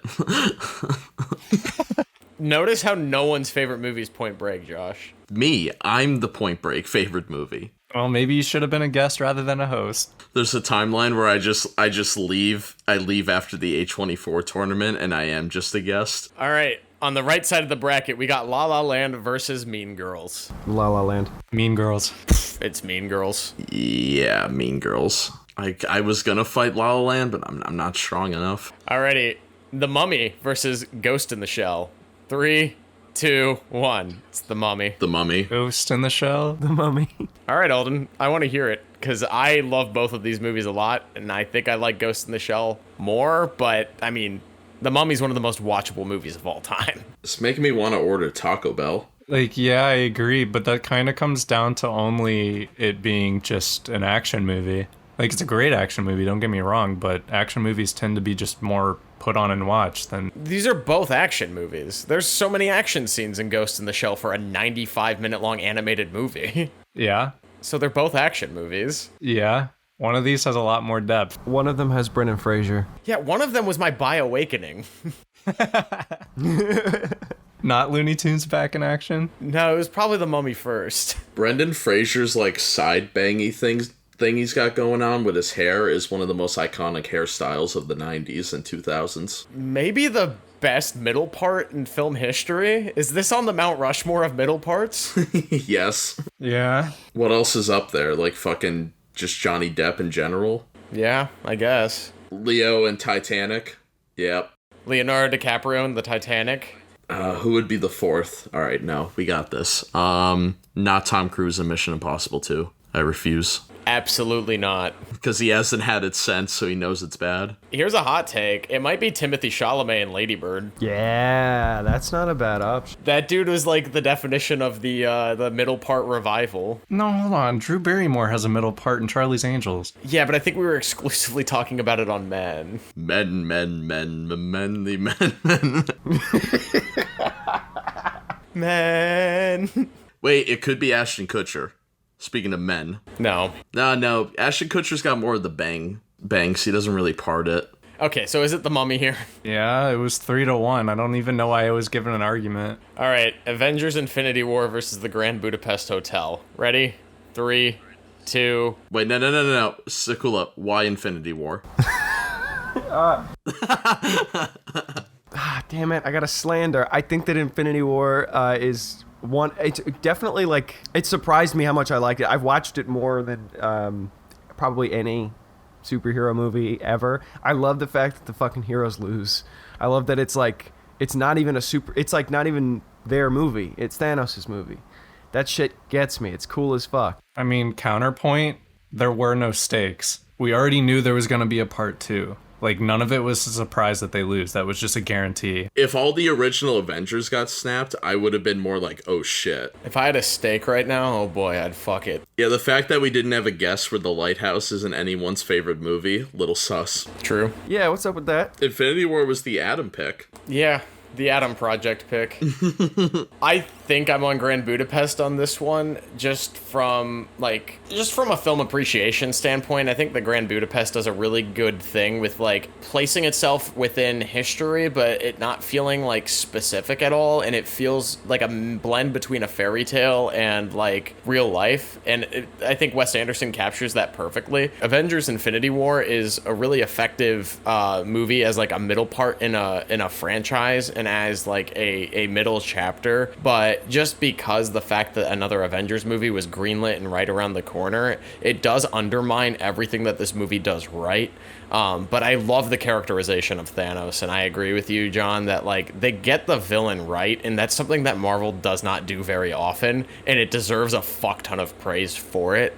I just think that there's so many characters within this movie because it is such a broad ensemble movie where they don't feel like the same versions of themselves when we last saw them. And that's my biggest problem with the MCU is whenever there's a team up, these characters and the arcs and the things that they're going through don't chronologically add up and don't make a ton of sense. That's fair. That's fair. I can overlook that though, a lot of the time, just because the actors like they do that thing where like they mold the character to themselves, so it's less like they're less acting outside of they're acting within their comfort zone basically. Like the Winter Soldier is Sebastian Stan, but being a little grimacy. Tony Stark is just Robert Downey Jr.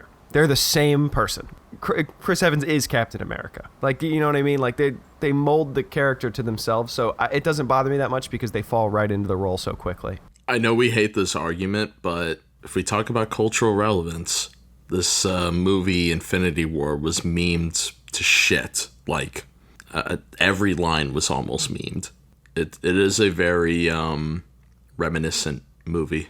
And there's honestly just the other thing is like there's never been anything like this. Like it's truly a feat. Like a And it probably will never happen, at least in our lifetime, because I feel like the cinematic universe thing is kind of going down. Now it's all multiverse, I guess. That's the next trend. Yeah, the next two Avengers movies are Secret Wars and Kang Dynasty, which is all multiverse stuff. I don't know. I think that it's worthy of like standing above the rest. That being said, Grand Budapest is a movie that every single human being on planet Earth could love.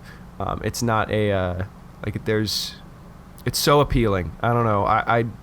I could see this going either way. I will say though, whatever goes next needs to have a lot of staying power because it's going to go up against some titans here very shortly. One question then for those on the Infinity War side of this argument, why isn't it widely appreciated as the best MCU movie then? Is it not? I mean, I think it is. I mean, the context of this movie being on the bracket is that Adam wanted an MCU movie but didn't know which one, so I just said Infinity War, and he was like, yeah, that's fair. I feel like that's the overall... Is this, like, the most, like, beloved one? Like, by, like, the fans? By the people who care about the MCU? Yeah, I think it is. I feel like there's a lot of people who praise this movie as, like, just a really solid movie. And, like, because when Infinity War first came out and I was one of the haters, I guess, I got a lot of flack for it. Yeah, I mean, I can't think of another one that people more broadly love. Literally every other Marvel movie that has come out that I've hated on, like, I haven't gotten as much flack as I did when I didn't like Infinity War. The only other ones that stand on this level are, like, the first Avengers, the first Iron Man, and Winter Soldier. Yeah, other than that, like every other one, you can find somebody who's like, People do not like Winter Soldier. I've had random, I get in conversations with people I don't know about the MCU because it's the only thing people care about still. And people do not like Winter Soldier. They don't like the first Captain America.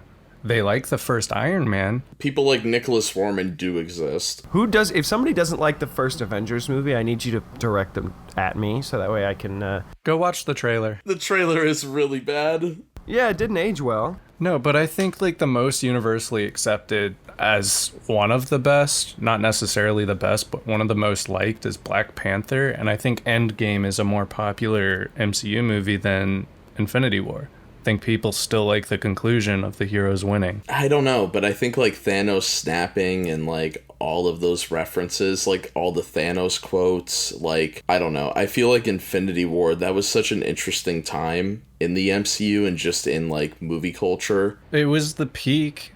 Like, there were 2 years where they just had a huge audience. I don't think that it's as... I guess popular as you're saying it is. I'm playing devil's advocate. I'm voting Grand Budapest. I'm just trying to make a debate out of it. Let's everyone stake your claim. Josh, you said you're on Grand Budapest? I think so. Alden, you sticking with Grand Budapest? Yeah. All right, well, I've officially swapped sides. I'm going heel. I think it's Infinity War time. Okay, then I'll go heel too. I've joined the Undisputed Era. Whoa, whoa, whoa, whoa, whoa. Infinity War doesn't have Shang-Chi. Why are we just killing Alden? Fuck you, Alden. We've had 2 pity rounds. I'm sorry, Alden. I didn't think it was going to go that way. I knew it was. Infinity War also gets a bye, so... Infinity War's the final 4. Alden just quit. That's it. It's the 3 of us now. Alrighty. Up next, we've got Terminator versus Blade Runner. 2 of the best science fiction movies of the 1980s going head-to-head for a spot in the final 4. All right, Alden. This is where we really disagree. This is our civil war. So just to be clear, Alden is definitely fighting for Blade Runner and you're fighting for Terminator. And I'm on the side of Blade Runner as well, I think.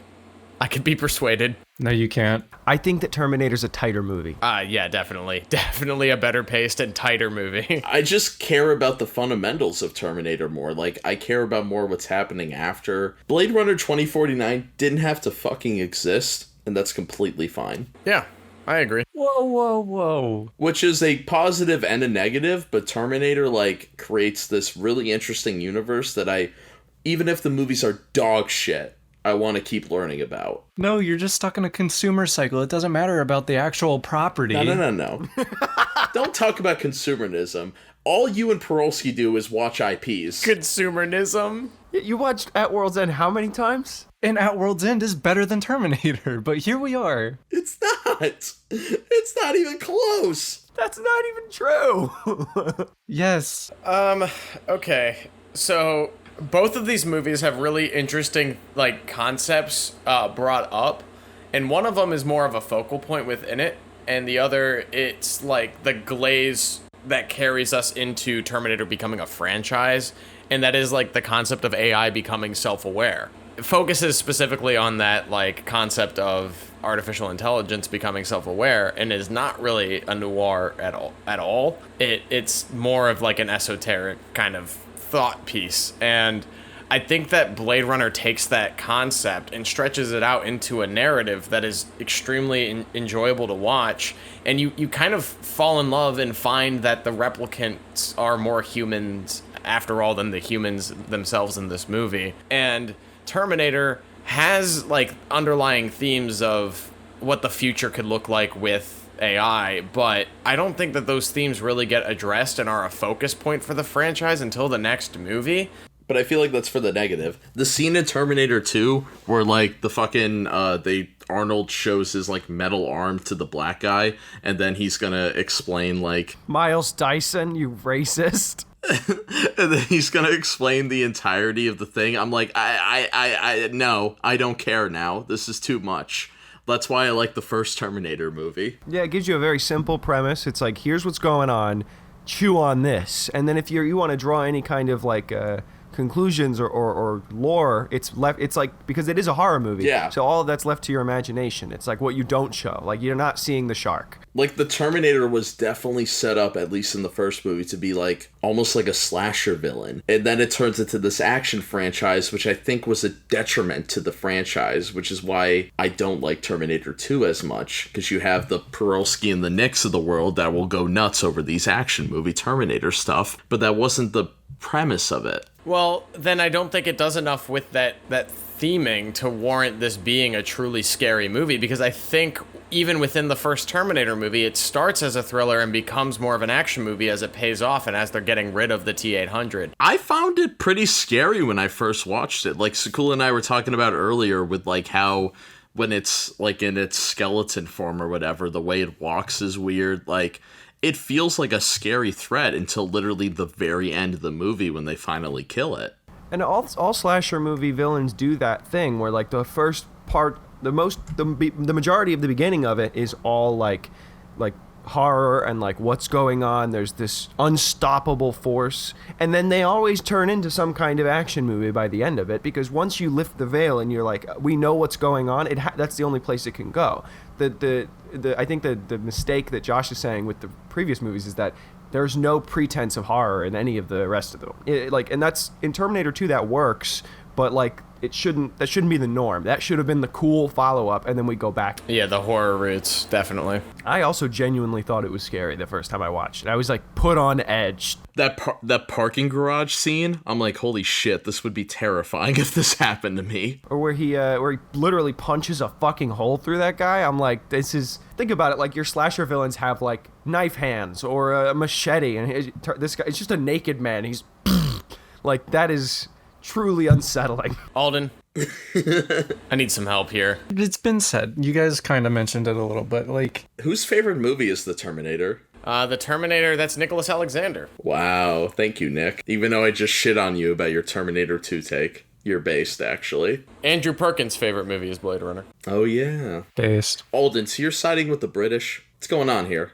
You fucking traitor. Technically, I'm siding with French Canadians and Denis Villeneuve. The French Canadian got eliminated a long time ago. I'm saying the director for 2049, but yeah. Either way. How do you have this? One, they're very close together in terms of release date, and two, how do you have such a great springboard of a concept to make great movies from, and you just end up with Terminator? Like, you've got 2 good movies out of it, and then the rest, what happened? We're talking about the first one. But you don't go into any detail about it. You don't have any like complex really anything. It's just an action movie. The Terminator should have just been those 2 movies, and then Rise of the Machines came out and had the most awkward ending I've ever seen in a blockbuster. I haven't seen it. I don't think I'm going to. I can't say that. Pearlsky will make me watch it. I don't know. I like the world of Blade Runner a whole lot more. Like, I think the production design and the like cinematography lend this like futuristic version of Los Angeles to.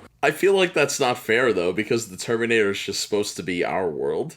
Okay, but like I'm supposed to compare elements of one movie against the other. I think the production design of Blade Runner is far and away better than the production design of Terminator. But the one flashback we get of the Terminator is sick. It is pretty cool.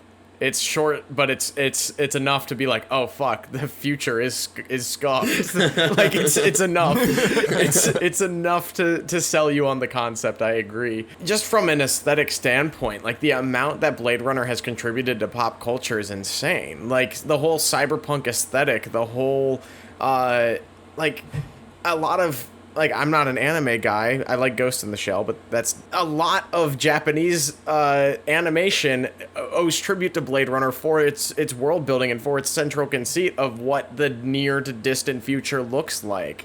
I don't think that Terminator does anything interesting with its world in this first movie. I think all of that comes in the second movie. Broad scale concept and world building. One of these movies does both a lot better. The other one does action and suspense better. And for me, I don't go to Blade Runner for suspense. When the first time I watched that movie, I got hooked in the mystery, and I wanted to figure out where these other replicants are. And then every subsequent rewatch, I'm there for the aesthetics. I'm there for the texture of the film, the cinematography, the way that light bounces off of characters' eyes. What exactly is the mystery of Blade Runner? The mystery of the Blade Runner is trying to find the 5 rogue replicants. That's what Harrison Ford is tracked down to do, is to... But we know the main one is Roy Batty from the very beginning. Yeah, but he has to find him. That's not much of a mystery, though. That's more of like a, I don't know, crime fighting. Hide and seek. I'm not saying it's bad, but I never saw it as a mystery. Yeah, well, the whole story is not about necessarily the mystery. It's about the humanity of the replicants. They have fake memories. They never lived any of their lives, yet you still question the humanity of them. Like, that's not something you have in Terminator. You don't question the humanity of any of the AI or anything. Like, it's just, oh, they are conscious and want to kill all humans. That's cool, that's scary, but who cares? I care. Me. The replicants just want to live their lives. I feel like the idea of like a robot war or whatever you want to call it is, at least like at the time in the 80s, made a lot more sense to the public than what Blade Runner was trying to get at. Controversial question. Josh, I've been watching a lot of the rewatchables recently, or listening, I should say. They have a great Terminator episode. Dream casting couch. Who are you replacing Kyle Reese with? Because I don't think he's a good enough lead for this movie. So in the 80s, right? I that's my main problem with Terminator is I don't really like Kyle Reese as a character. I think he needed to be a stronger leading man. Let's go with what year did Terminator come out? Like 1984? Okay, so early 80s. And Blade Runner predates it by 2 years in 1982, if anyone was wondering. Honestly, fuck it. Let's make Harrison Ford it. I could see Harrison Ford playing like a robot war veteran, goes back in time. Fuck it. I don't like that I was going to say the same thing. The guy who plays Kyle Reese in the Terminator as it is. Michael Biehn. Harrison Ford would bring more charisma to the role. But I don't like him because he's got charisma. I like him because he actually seems like he gives a shit. And he's also fucking terrified. I don't think Harrison Ford plays it too cool for that. What about Danny Glover? I think Harrison Ford would have persuaded me to buy the romance between them more. That is the one fault I have in Terminator. That's fair. Yeah, but it doesn't feel like it's romance for the sake of, like, romance. It feels like Kyle Reese is on a mission.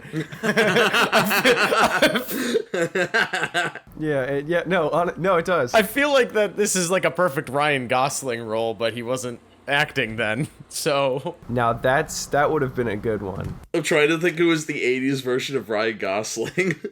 Mel Gibson? Actually, not a bad choice at all. I think Mel Gibson would have been a fucking great choice. Yeah. The more I think about it, the more I choose Mel Gibson. That's not a bad choice. Yeah, I don't know. I just think that, like, one of the main characters of this movie not really landing for me from a motivation standpoint. Like, I mean, like, on paper, I get it, but I don't feel it in the performance. I don't know. I just don't think Michael Bihn's that great in this movie. Like, I think every major supporting character in Blade Runner gives a better performance, or at least a more memorable performance. Especially Rutger Hauer. I mean, if we go line for line and blow for blow, like, he's just as menacing and just as scary as the Terminator. The scene where he's fucking up Deckard in the abandoned apartment complex, it's just as good as any scene in Terminator, in my opinion. The first Terminator, at least. What about J. Michael Vincent?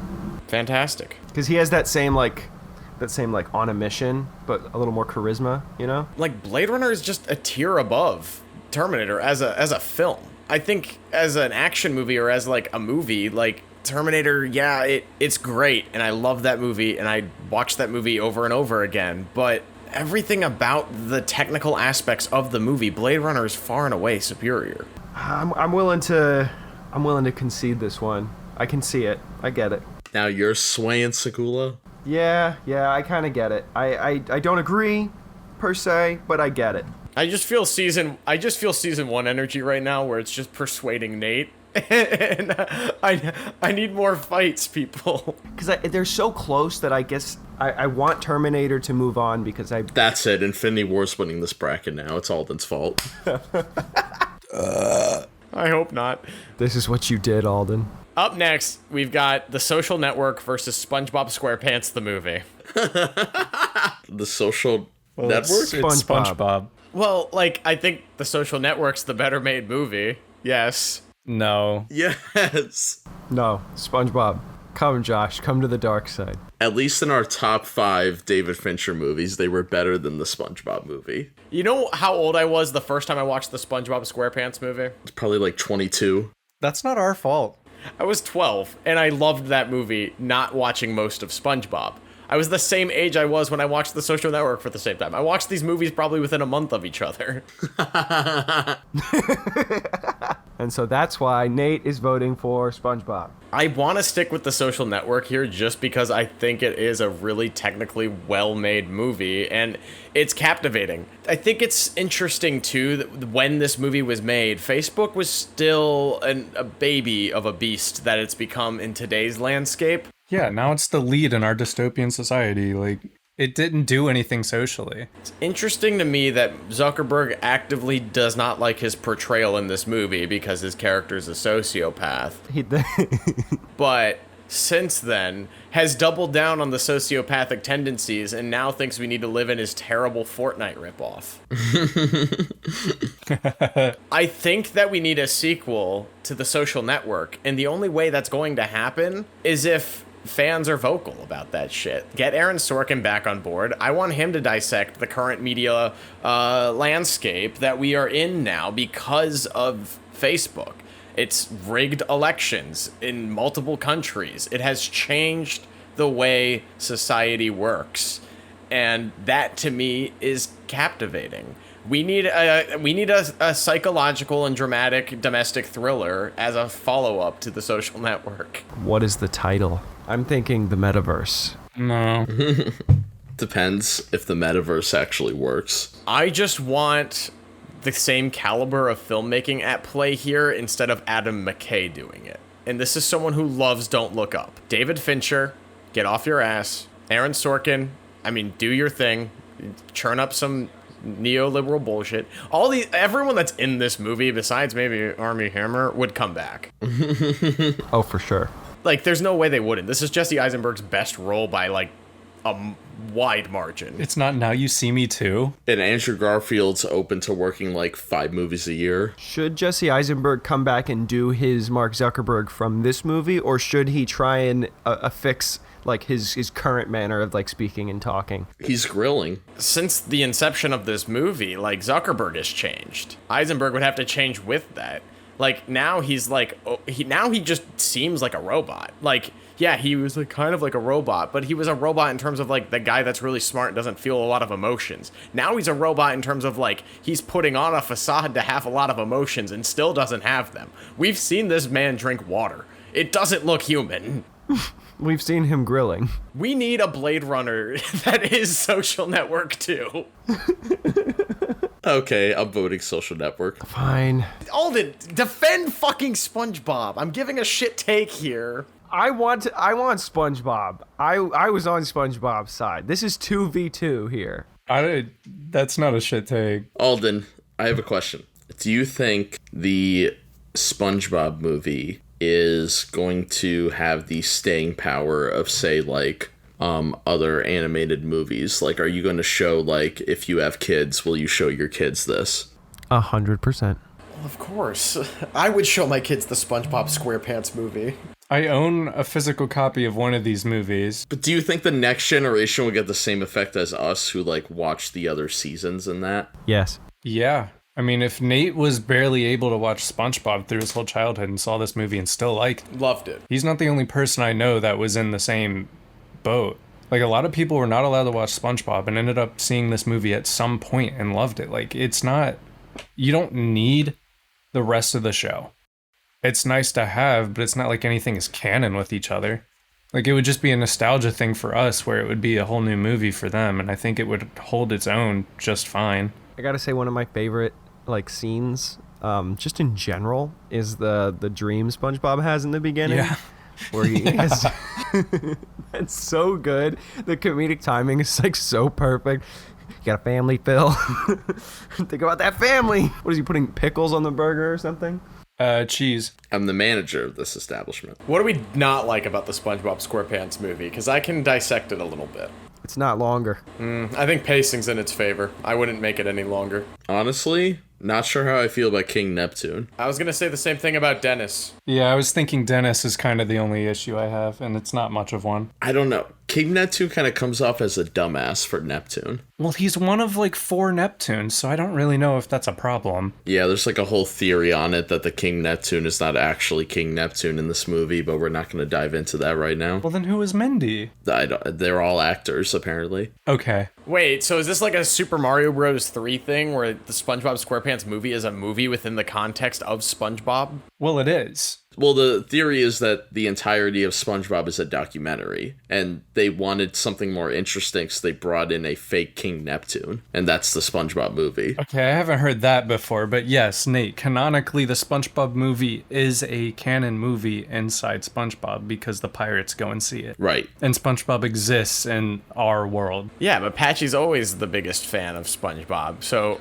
But he never meets SpongeBob. So the SpongeBob show is supposed to take place in our real life and is a documentary. Yes. Right. I can wrap my head around that. But then Patchy's also supposed to be in real life. Yes, he's SpongeBob's biggest fan. And he's just a fan of this documentary. And then the SpongeBob movie is like a dramatization of what happens. But if you want to go in deeper, Patchy is actually the ghost of the Flying Dutchman, and there's a lot of time travel into this, that Patchy is actually the same as the Flying Dutchman, and he goes back in time to actually, like, interact with SpongeBob. And that's why he's so obsessed with SpongeBob, the captain of the Flying Dutchman, whatever his name is, Davy Jones. He is the Flying Dutchman. Yeah, it's not the ship, it's the character in SpongeBob canon. But that's why he's so obsessed with SpongeBob, because it's Patchy. I didn't know the lore ran this deep. I think we killed Nate. Do we have that much lore with Facebook? We need to. I think that, like, one thing that the Social Network does really, really right beyond its technical achievements, like, I think that everything from the sound mixing to the shot composition, like, it's a really, really well-made drama movie. The score we've talked about is one of the best of this era of cinema, but I think what it gets really, really right is this concept of people all working together on a project, but then having differences, whether it be financial and like life responsibilities, and then like devotion. And the fact that like Zuck takes the idea that was presented to him from the Winklevoss twins, and then they sue him. But then you also have the friendship he has with Andrew Garfield's character of actually building this thing, and he undermines him as well. Like, he's undermining that guy for a different reason than he's undermining the Winklevoss twins, and it all goes full circle and follows the boom of this new type of technology. Like, even when this movie was coming out in 2010, it was, 3 years after Facebook really had its first boom, and no one understood the ramifications of everything that was going on within the plot of this movie and real life simultaneously. This movie is such a good time capsule for the birth of social media, and it's going to age extremely well because of that, because this movie was made when it was made. If you made this movie now, like I want a follow-up to this now, it's an entirely different story. It's an entirely different movie,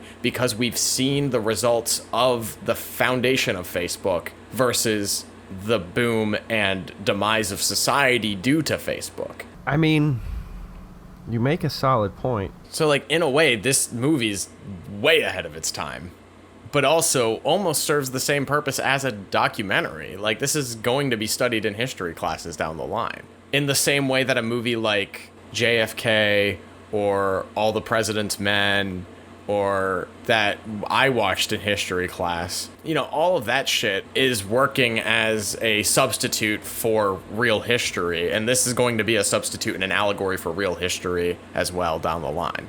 Maybe. It's already aged quite significantly, though. It's only aged because of how much bigger Facebook has become. The origin story of Facebook hasn't deviated much from this fictional recreation of it. That's true. And this came out at just the right time, where we had no idea how big of a societal change social media was going to be. It was right before it really started to show, I think. It should have won Best Picture. Fuck the King's Speech. Okay. Yeah, I like The King's Speech as well, but yeah, this is a better movie, and this is a way more historically significant movie. But SpongeBob. So we've obviously praised a lot of early 2000s animated movies on this show, most notably Shrek. And Looney Tunes Back in Action. Yes. I think SpongeBob SquarePants the movie might age better than all of them. I'm not gonna lie. I agree. Because SpongeBob itself is timeless, and a lot of the humor is like stuff we were talking about in our SpongeBob episode. It's stuff that's not inherently relatable to kids because the show doesn't talk down to its audience. I think this movie does talk down to its audience a little bit more than the show. I think it's more of a commentary on the character. The Looney Tunes should be timeless, but we keep shoving them into things that won't be timeless. Like LeBron James. We keep shoving the Looney Tunes into LeBron James. Porky, get in there! Side note, I love how in multiverses it's like you've got all these like cartoon characters and then there's just LeBron James. No, the whole thing about the SpongeBob movie, like, it may seem it's talking down to its audience, but also the whole thing is that he's childish, but he's not a kid. Like, nobody gives him respect because of, I guess, the way he acts, which isn't, I don't know. I like that there's not an abundance of pop culture references. I feel like the cheapest thing that a lot of children's comedies do, or family-focused comedies do, is fill themselves with pop culture references. And as much as I love the Shrek movies... Shrek 2! Shrek 2 is dated to the early 2000s and will always be dated to the early 2000s, which is why we are the generation that is probably most in love with Shrek 2, and it's all downhill from here.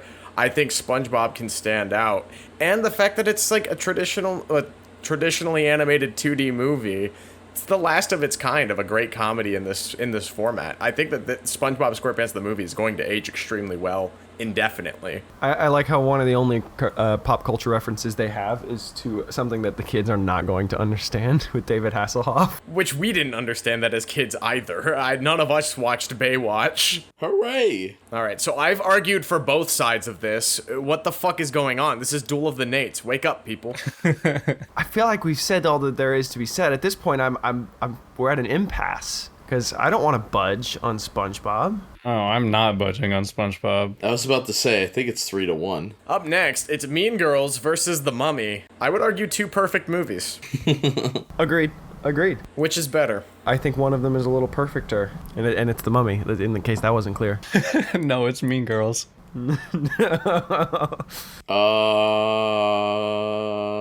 It might be Mean Girls. I think that the visual effects they do on Emotep and the way that they get him to like decay and like get all gross and stuff, they actually used a lot of practical stuff alongside like early CG, and I think that that's really commendable. It looks really, really good. And The thing with The Mummy is that like it is very significant to feature films, but people don't know that it is significant. With Mean Girls, everyone knows it's significant. So that's probably the impulse I'm at right now. Yeah, but Mean Girls is just watered down, less stylistically interesting Heathers. And I love Heathers. You're probably right. No, hold on. And I think one thing that Mean Girls does a little bit better is I think that they introduce offshoots of popular culture in a better way, meaning you have characters that are more realistic and more believable high schoolers than, broader strokes 80s interpretation of high school. Unfortunately, post-school shooting high school, Mean Girls feels a little bit more believable, especially with the two friend characters. I forget their names, but the two Lindsay Lohan friend characters, like they both feel like actual LGBT representation in a high school. And Heathers is kind of homophobic in scenes. Based. No, I'm kidding. Please don't keep that. I'm keeping that. It's Janice and Damien, right? I like the scene where Janice drops the pipe bomb because Lindsay Lohan's too scared to. I like that in the gymnasium when everyone's trust falling. It's a great scene. The pacing of Mean Girls is damn near perfect. The movie's like 95 minutes long and it just goes. Like, I rewatched it relatively recently for the first time in maybe like 5 or 6 years, and I just forgot how quickly it moves through all of the memorable things about it. The Mummy has obviously a broader scale and is a great adventure movie, but I think it's really cool that they do like the 7 plagues and stuff like that. Like, there's a lot of really cool set pieces in The Mummy that make it really rewatchable beyond just them getting to the mummy and then the mummy's curse revealing itself. They're both fantastic, and they're both time capsules of what movies used to be, and I miss them. Yeah, each one of these is a movie that you could just throw on and enjoy at any time of any day. Perfect movies to walk in the middle of too. You know what I keep forgetting though? Mean Girls and The Notebook came out the same year. I think we're voting Mean Girls here, right? I am. I've been swayed to Mean Girls. I have a lot of love and appreciation for The Mummy because like it's one of those movies that came out at that time where like visual effects were starting to transition from practical exclusively to like CG, and they managed to blend it really well in such a way that like even now it doesn't look dated. Like the effects look really good still. I still think it's dated. I just don't think it's as appalling as certain other movies. All right, Mean Girls moves on. Now we get into the most chaotic Final Four. Oh, yeah, we are at the Final Four. Here, I'll just start the debate. Next, we got Blade Runner versus the SpongeBob SquarePants movie. Where are we all feeling? Blade Runner versus SpongeBob movie. Alden, where do you stand? This is like the Alden round. This is a really hard one. This is harder than Terminator. I can't believe Infinity War's in the Final Four, but that's not what we're talking about right now. That's your fault. That is your fault exclusive. I did it out of anger. Sakula, what, would you rather hang out with Deckard or SpongeBob? Easily SpongeBob. Rachel. No, that wasn't the question, Alden. You don't think Deckard would have, like, stories, though, of, like, his other missions? He wouldn't tell you any. Yeah. He's not exactly the conversationalist. All right, better villain, Plankton or Roy Batty? Karen. But Sakula, while we have this time in between, you were a very late host into the show's inception. What was an episode you wish you were on? Wait, one day we need to come back and do like another Marvel movies ranked. Yeah, eventually a sequel to that will happen, including the shows. Yeah, we'll have to include those. Star Wars video games. I love that episode. I mean, we knew the outcome from the beginning, but it was interesting outside of that. The fact that we had Lego Star Wars The Complete Saga versus Battlefront 2 was horrible. That's true. Was that the final two? No, that was the first round. Jesus Christ. Yeah, that's why we did the Lego episode. It was specifically because you were pissed. Yeah. No, that's absolute bullshit. That seating doesn't make any fucking sense. That should be the final two. You're right. They shouldn't have been on the same side of the conference. Yeah, I guess it'd have to be that one or, or every Spider-Man movie ranked. That was a chaotic one. Now there's more as well, so... We can wait for even more. I swear to God, if this continuity of Spider-Man gets, like, axed, I'm gonna be pissed. It probably will. I need it to not, because, like... It feels like the ending to it. Yeah, but they left it with so many, like, possible threads and so many directions it could go, like... That's just covering their tracks at this point. Sakula, you're either gonna love or fucking hate Bullet Train. We've watched the trailer so many times in theaters that I'm scared that I'm gonna hate it, because at first, when I first saw the trailer, I'm like, oh man, this kind of looks good. This looks like a fun time. And then I see it over and over, and I'm like, actually, this feels like kind of formulaic and like it was made by a robot. Yeah, it was made by the guy who made Deadpool. Of course, it's formulaic. I will say the trailer does not give the movie justice. Okay, I mean that's a good thing. I think Alden will like it. Not as much as 3,000 Years in the Making. I think that's Alden's film of the year. 3,000 Years of Longing. See, he even knows the something. title. I might have the amount wrong, but I need Alden to see it so I know if it's worth seeing or not. Bullet Train's not doing great in Rotten Tomatoes, but it's doing okay on IMDb. Oh yeah, Bullet Train's getting good reviews. The reviews for 3,000 Years of Longing are not great. Sorry about that. We've all voted for SpongeBob. Why do you guys do this to me? Do you want to defend Blade Runner real quick? I feel like there's not much I can say about Blade Runner that hasn't been said already. I fucking love Blade Runner. A fantastic motion picture. I figured it would come down to SpongeBob SquarePants, the movie, topping Blade Runner. So, that's alright. Up next, we've got Mean Girls versus Avengers Infinity War. Alright, I'm betraying my entire philosophy of the show and voting Infinity War. What does that even mean? I have been the most anti-Infinity War for the past 3 years of this television show. So why are you gonna be anti-Mean Girls right now? You know it's a better movie. We are now syndicated, and I want Disney to buy us out. Disney's not gonna buy a podcast. Xbox, record that. Can I nominate Bullet Train? The surprise pick Bullet Train in the finals. What a Final Four. I'm on the side of Mean Girls. I feel like Nate's also on the side of Mean Girls. I think he's frozen. I'm gonna fight for Infinity War. You know what it is, though? I don't think Mean Girls stands a chance against SpongeBob. Infinity War definitely doesn't. Don't even try that. Yeah, but it's a funnier debate. This whole bracket is nuts. Alright, Alden, let's have a deal here. If you vote Infinity War, SpongeBob will win. That doesn't make any sense. If it goes against Infinity War anyways, it's going to win. SpongeBob has a chance at losing to Mean Girls. Yes, it does. Yeah, that's what I'm saying. That's what he's saying. I don't care. Well, now we have to binge all the Marine movies together, Alden. You're locked in for that. Well, not if I vote for Infinity War. No, I never said that. No, but I did. That's my offer. No, you're stuck with the Marine franchise. We're watching it. Jesus fucking Christ. All right, Alden went to get a shirt. What? Oh. Nice. He'll never wear it in public. Damn, we would have had this done at like 3.5 hours if my internet didn't kill itself. You said it was going to be 4 hours. I didn't mean it.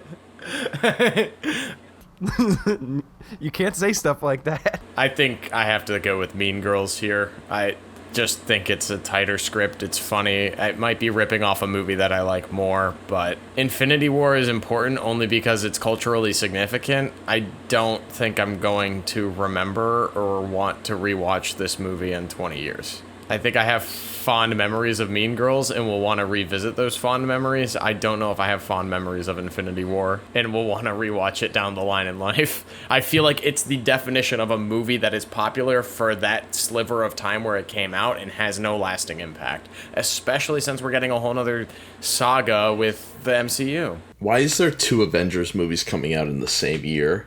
That's way more confusing than what's going on in anything in the Infinity Saga. Did you get it, Alden? There it is! I love that it says 04. Oh my god. I can't wait to see Alden wear that shirt in New York. My grandparents still have that sticker on a car. Was it in your mailbox? No, it was on my front porch. Nate's doing Mean Girls. I am doing Mean Girls.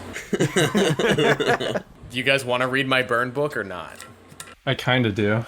I'm gonna put the vote to Infinity War because I think the debate against SpongeBob would be funnier. There's not gonna be a debate. You'll see. Maybe. But also, Mean Girls against SpongeBob is equally fucking unhinged. And it would be a better debate because it's actually a debate. So the guest in the Final Four was fucking Alex Adam, who had the SpongeBob movie. Sydney Oh shit. Miss New York. and Perkin, formerly. I'm sorry, Josh. I'm betraying you. Mean Girls. Damn. Alright, that's still funny. We've got SpongeBob SquarePants the movie versus Mean Girls. For the best movie our guests like the most. Alright, nobody interrupt him. Nate, give me your fucking monologue on why I should vote Mean Girls right now. Give me your Academy Award winning speech on Mean Girls right now. Oh, I was gonna say SpongeBob. Okay, alright. I think that Mean Girls is a time capsule of early 2000s culture, but also the implications of bullying from a female perspective. I think there's a lot of movies and a lot of characters in movies that are, maybe the more violent or outwardly vicious antagonists in bullies in the male end of the spectrum. But I think what Mean Girls does really interestingly is it focuses on what bullying looks like with female characters in a high school setting and how it's a lot more of a passive aggression and it's a lot more of saying shit behind people's back. And I think Mean Girls gets that paranoia and gets that setting perfectly. I also think it's hilarious that Lindsay Lohan's character came back from studying in Africa, and they use a tribal drum beat in her greatest moments. It's really sus and kind of funny. I think it gets early 2000s fashion down to a T as well. I think it's one of those movies that is a time capsule of a culture that, for us was like when we were like little kids, but you go back and you watch this movie and you're like, oh shit, I remember, like, for me, it's like, I remember my older sister, like, wearing outfits like that, or I remember, like, low-rise jeans, and I remember these pop songs on the radio, and it's a very comfortable movie. I feel like it's one that you could throw on at any time. You could walk in the middle of it. Mean Girls is a very approachable film, and it's timeless, I think, to some extent. I don't think that this movie's dated by anything besides its terrible sequel, and it's a great watch. What do you think of the Broadway play? It's fine. There's a Broadway play? There's a Broadway musical named Mean Girls as well. Same people behind the movie produced the Broadway musical, so I think it has its heart in the right place a lot. There's a couple of good songs, but again, I think Heathers is better, and I think the Heathers musical is better as well, believe it or not. There's an off-Broadway musical of that never made it to Broadway because who is going to greenlight a movie about a school, or a play rather, who's going to greenlight a musical about a school shooting and a terrorist attack at a high school? It's not something that's going to happen, but I think that some of the implications and satirical points within Heathers translates to Mean Girls very, very well, both as a musical and both as a film. So, SpongeBob. I think SpongeBob's the better comedy, yes. It's been so long since I've seen Mean Girls. You should have been here 3 weeks ago. I watched Legally Blonde for the first time. That was also recently, maybe 4 weeks ago. No, it was much longer than that. Love me some Luke Wilson. Luckily for you, Josh, I can tell you the exact date. It was in May, I think. Mean Girls serves as a time capsule, but SpongeBob is timeless. Good point. Good point. Sure. You could show SpongeBob to literally anybody. Is there ever a time where you're not in the mood to watch the SpongeBob SquarePants movie? See, like, there's times where I'm like, I don't really feel like watching Mean Girls. I can't say that about SpongeBob. I think I could have, like, just gotten clipped by a car and having the worst day of my life where I'm bleeding eternally, but I don't have enough money to go to the doctors because I can't afford health care in this cursed late capitalist state that we live in. And I could still come home and be like, yeah, but SpongeBob. Is that your last movie you'll watch? I don't think I want to watch Mean Girls where she literally gets hit by a bus. Exactly, that's what I'm saying. You don't need a license to drive a cheeseburger. Sandwich, you idiot. A burger is not a sandwich. Yes, it is. It's between 2 slices of bread. No. We're not having this debate right now. It's a sandwich. How is a burger not a sandwich? Because it is circular. Yeah, what are you talking about? You're a fucking lunatic. No.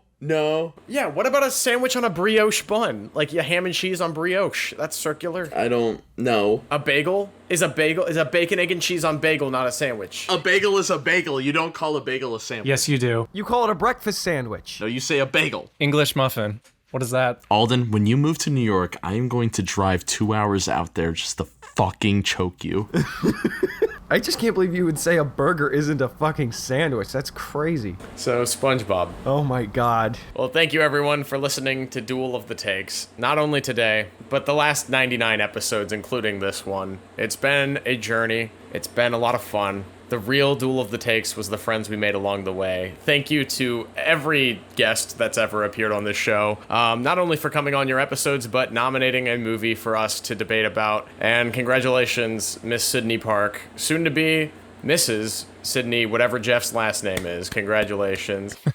Yeah, SpongeBob SquarePants the movie is apparently the greatest movie any of our guests have ever seen. I mean, yeah. It is. It's not wrong. So, Josh, when do you think Duel of the Takes Season 4 is going to happen? I don't know why I went to Josh. Alden, I'm going to tag you in. What? Alden wouldn't be stopping. Well, hold on. I proposed the hiatus. When is episode 2 of Alden Mason News? We're all waiting for it. Oh, yeah.